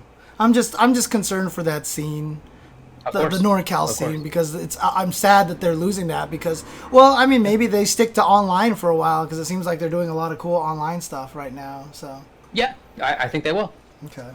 Other news: Mixer's dead. If you were a streamer on Mixer, bummer. The people who were partnered on Facebook, on Mixer there, will be able to get partner on Facebook as well. Mixer will send people from their spot to Facebook, and their partners will get status like that with Facebook. There's no contractual obligation to do that, so if you were streaming on Mixer, now you can go to Twitch or YouTube or whatever it is, Facebook. Up to you. But yeah, Mixer's gone. This was right after they were accused of racism by somebody who had worked at Mixer. And I feel like it was actually the next day that this was announced. I think it was. And that's weird. And maybe coincidental, but weird for sure. But the fact that Facebook and Mixer have an agreement, I'll tell you, that's not the kind of thing that you do in one day. I would be very surprised if it was like one day this horrible report comes out about one of their leaders calling their streamers slaves. Horrible stuff. Mm-hmm. and then the next day it's dead. I just don't think that's what happened, because to have, for the lawyers to write up the agreement to make that kind of thing happen takes longer Right. than one day. For the two teams to come together and make that agreement, that takes more than one day. Right, of course. I would think. I mean, I wasn't involved. Maybe it was one day, but I would bet against that. So I feel like this is something that was going to happen. Maybe they upped the timetable to right now. Maybe it was going to be later. Who knows? But I don't think it was like a complete destruction in a single day. Yeah. I think it was probably planned. Yeah. Just maybe an acceleration. Obviously, it sucks for a lot of the people who streamed on Mixer, who actually did gain a following there, who did manage to build up followings, because they were not told, they were not warned, there was nothing coming up, they couldn't prepare anybody. So it's not like they had 2 weeks to try to migrate their fans over to, Twitch or something like, hey, I'm going to start the stream here. Hey, guys, come over to Twitch and watch me over there. It just happened. And I think I saw a tweet from somebody that was saying that the front page stream on Mixer was somebody setting up their Twitch page or something like that. Because that's kind of, it's just one of those terrible situations that they did. Like, it was like the Curry House employees that went to work and found out that Curry House got shut down. Like, give people some at least have the courtesy to let your user base know a little ahead of time or something like that. So yeah. Do they have a month? Do they actually have a month that it can go? Or is it just gone at this point? Do they have a month? Because it says someone in the chat says they have until July 22nd. If that's the case, then okay, then that's at least it's not literally immediate. Yeah. Oh, okay. I thought Mixer was just done. I thought they just killed it basically. Okay. 30 days. Yeah, there were not many people on there, but I have read people who, I put a tweet out bashing Mixer like a big old jerk face, and a couple of people did respond saying that they had, developed friendships in streams there, and that they'll miss it. So right. Bummer for sure. And okay. it's just it's concerning that there is so much power in Facebook, Google, and Amazon. That's just not a great way to be running a society or a world. And while I was maybe a little bit too flippant when I said those are the 3 companies left on Earth, it's not too far off from that, to be honest. Which ones did you name? Facebook, Google, Amazon. Those are like the 3 companies that remain on planet Earth. Disney. Disney is something that many people brought up, and there's a few others for sure. But outside of China, which is kind of its own universe, there's not a lot. I mean, Huawei, too many countries in the world have let too much of that stuff happen. Certainly, our country has been among the worst when it comes to allowing mergers and acquisitions in kind of a reckless way, and the building of monopolies. But that's happening in many other places too. It's a big bummer. Yeah. Anyway, that's what happens when Mark Zuckerberg, my friend. That's what happens when the people who own and run businesses are the ones that also get to make the laws. So, or at least get to pay the people who make the laws. Okay.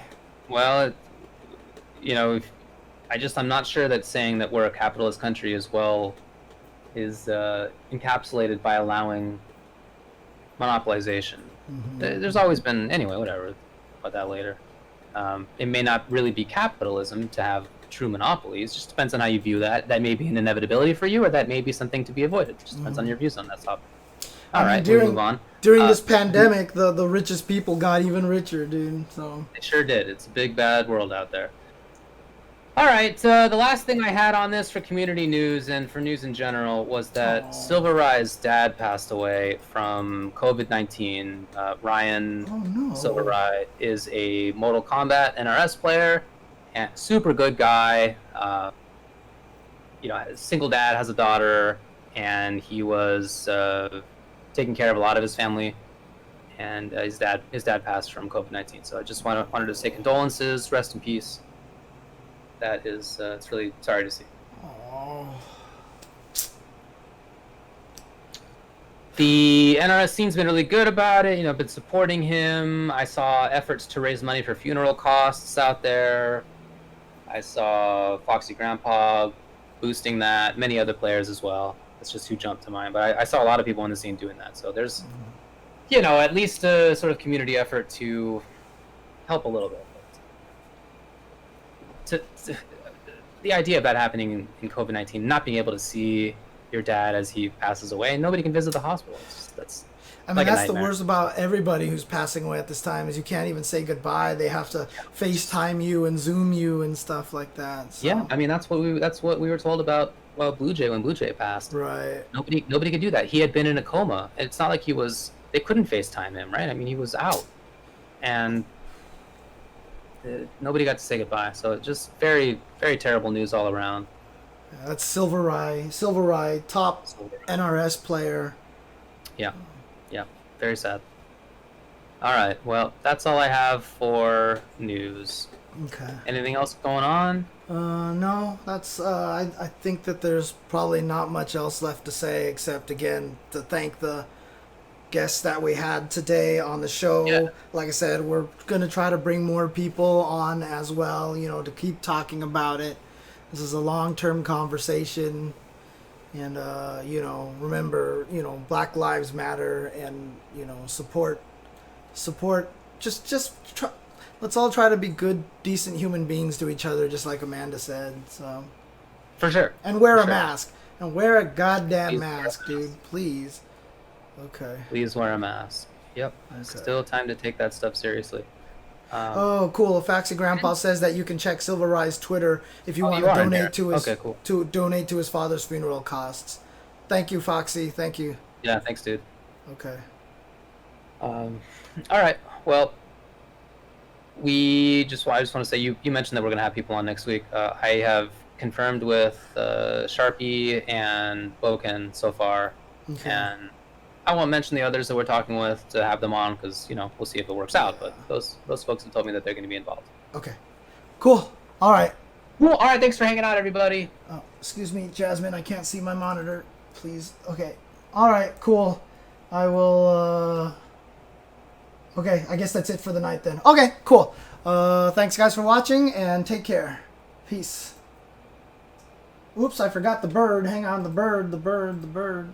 Yeah, we mentioned Chris getting dropped, although we said we didn't say anything about it, to be clear. Right. We just stated that it happened. Heard him. Take care, everybody.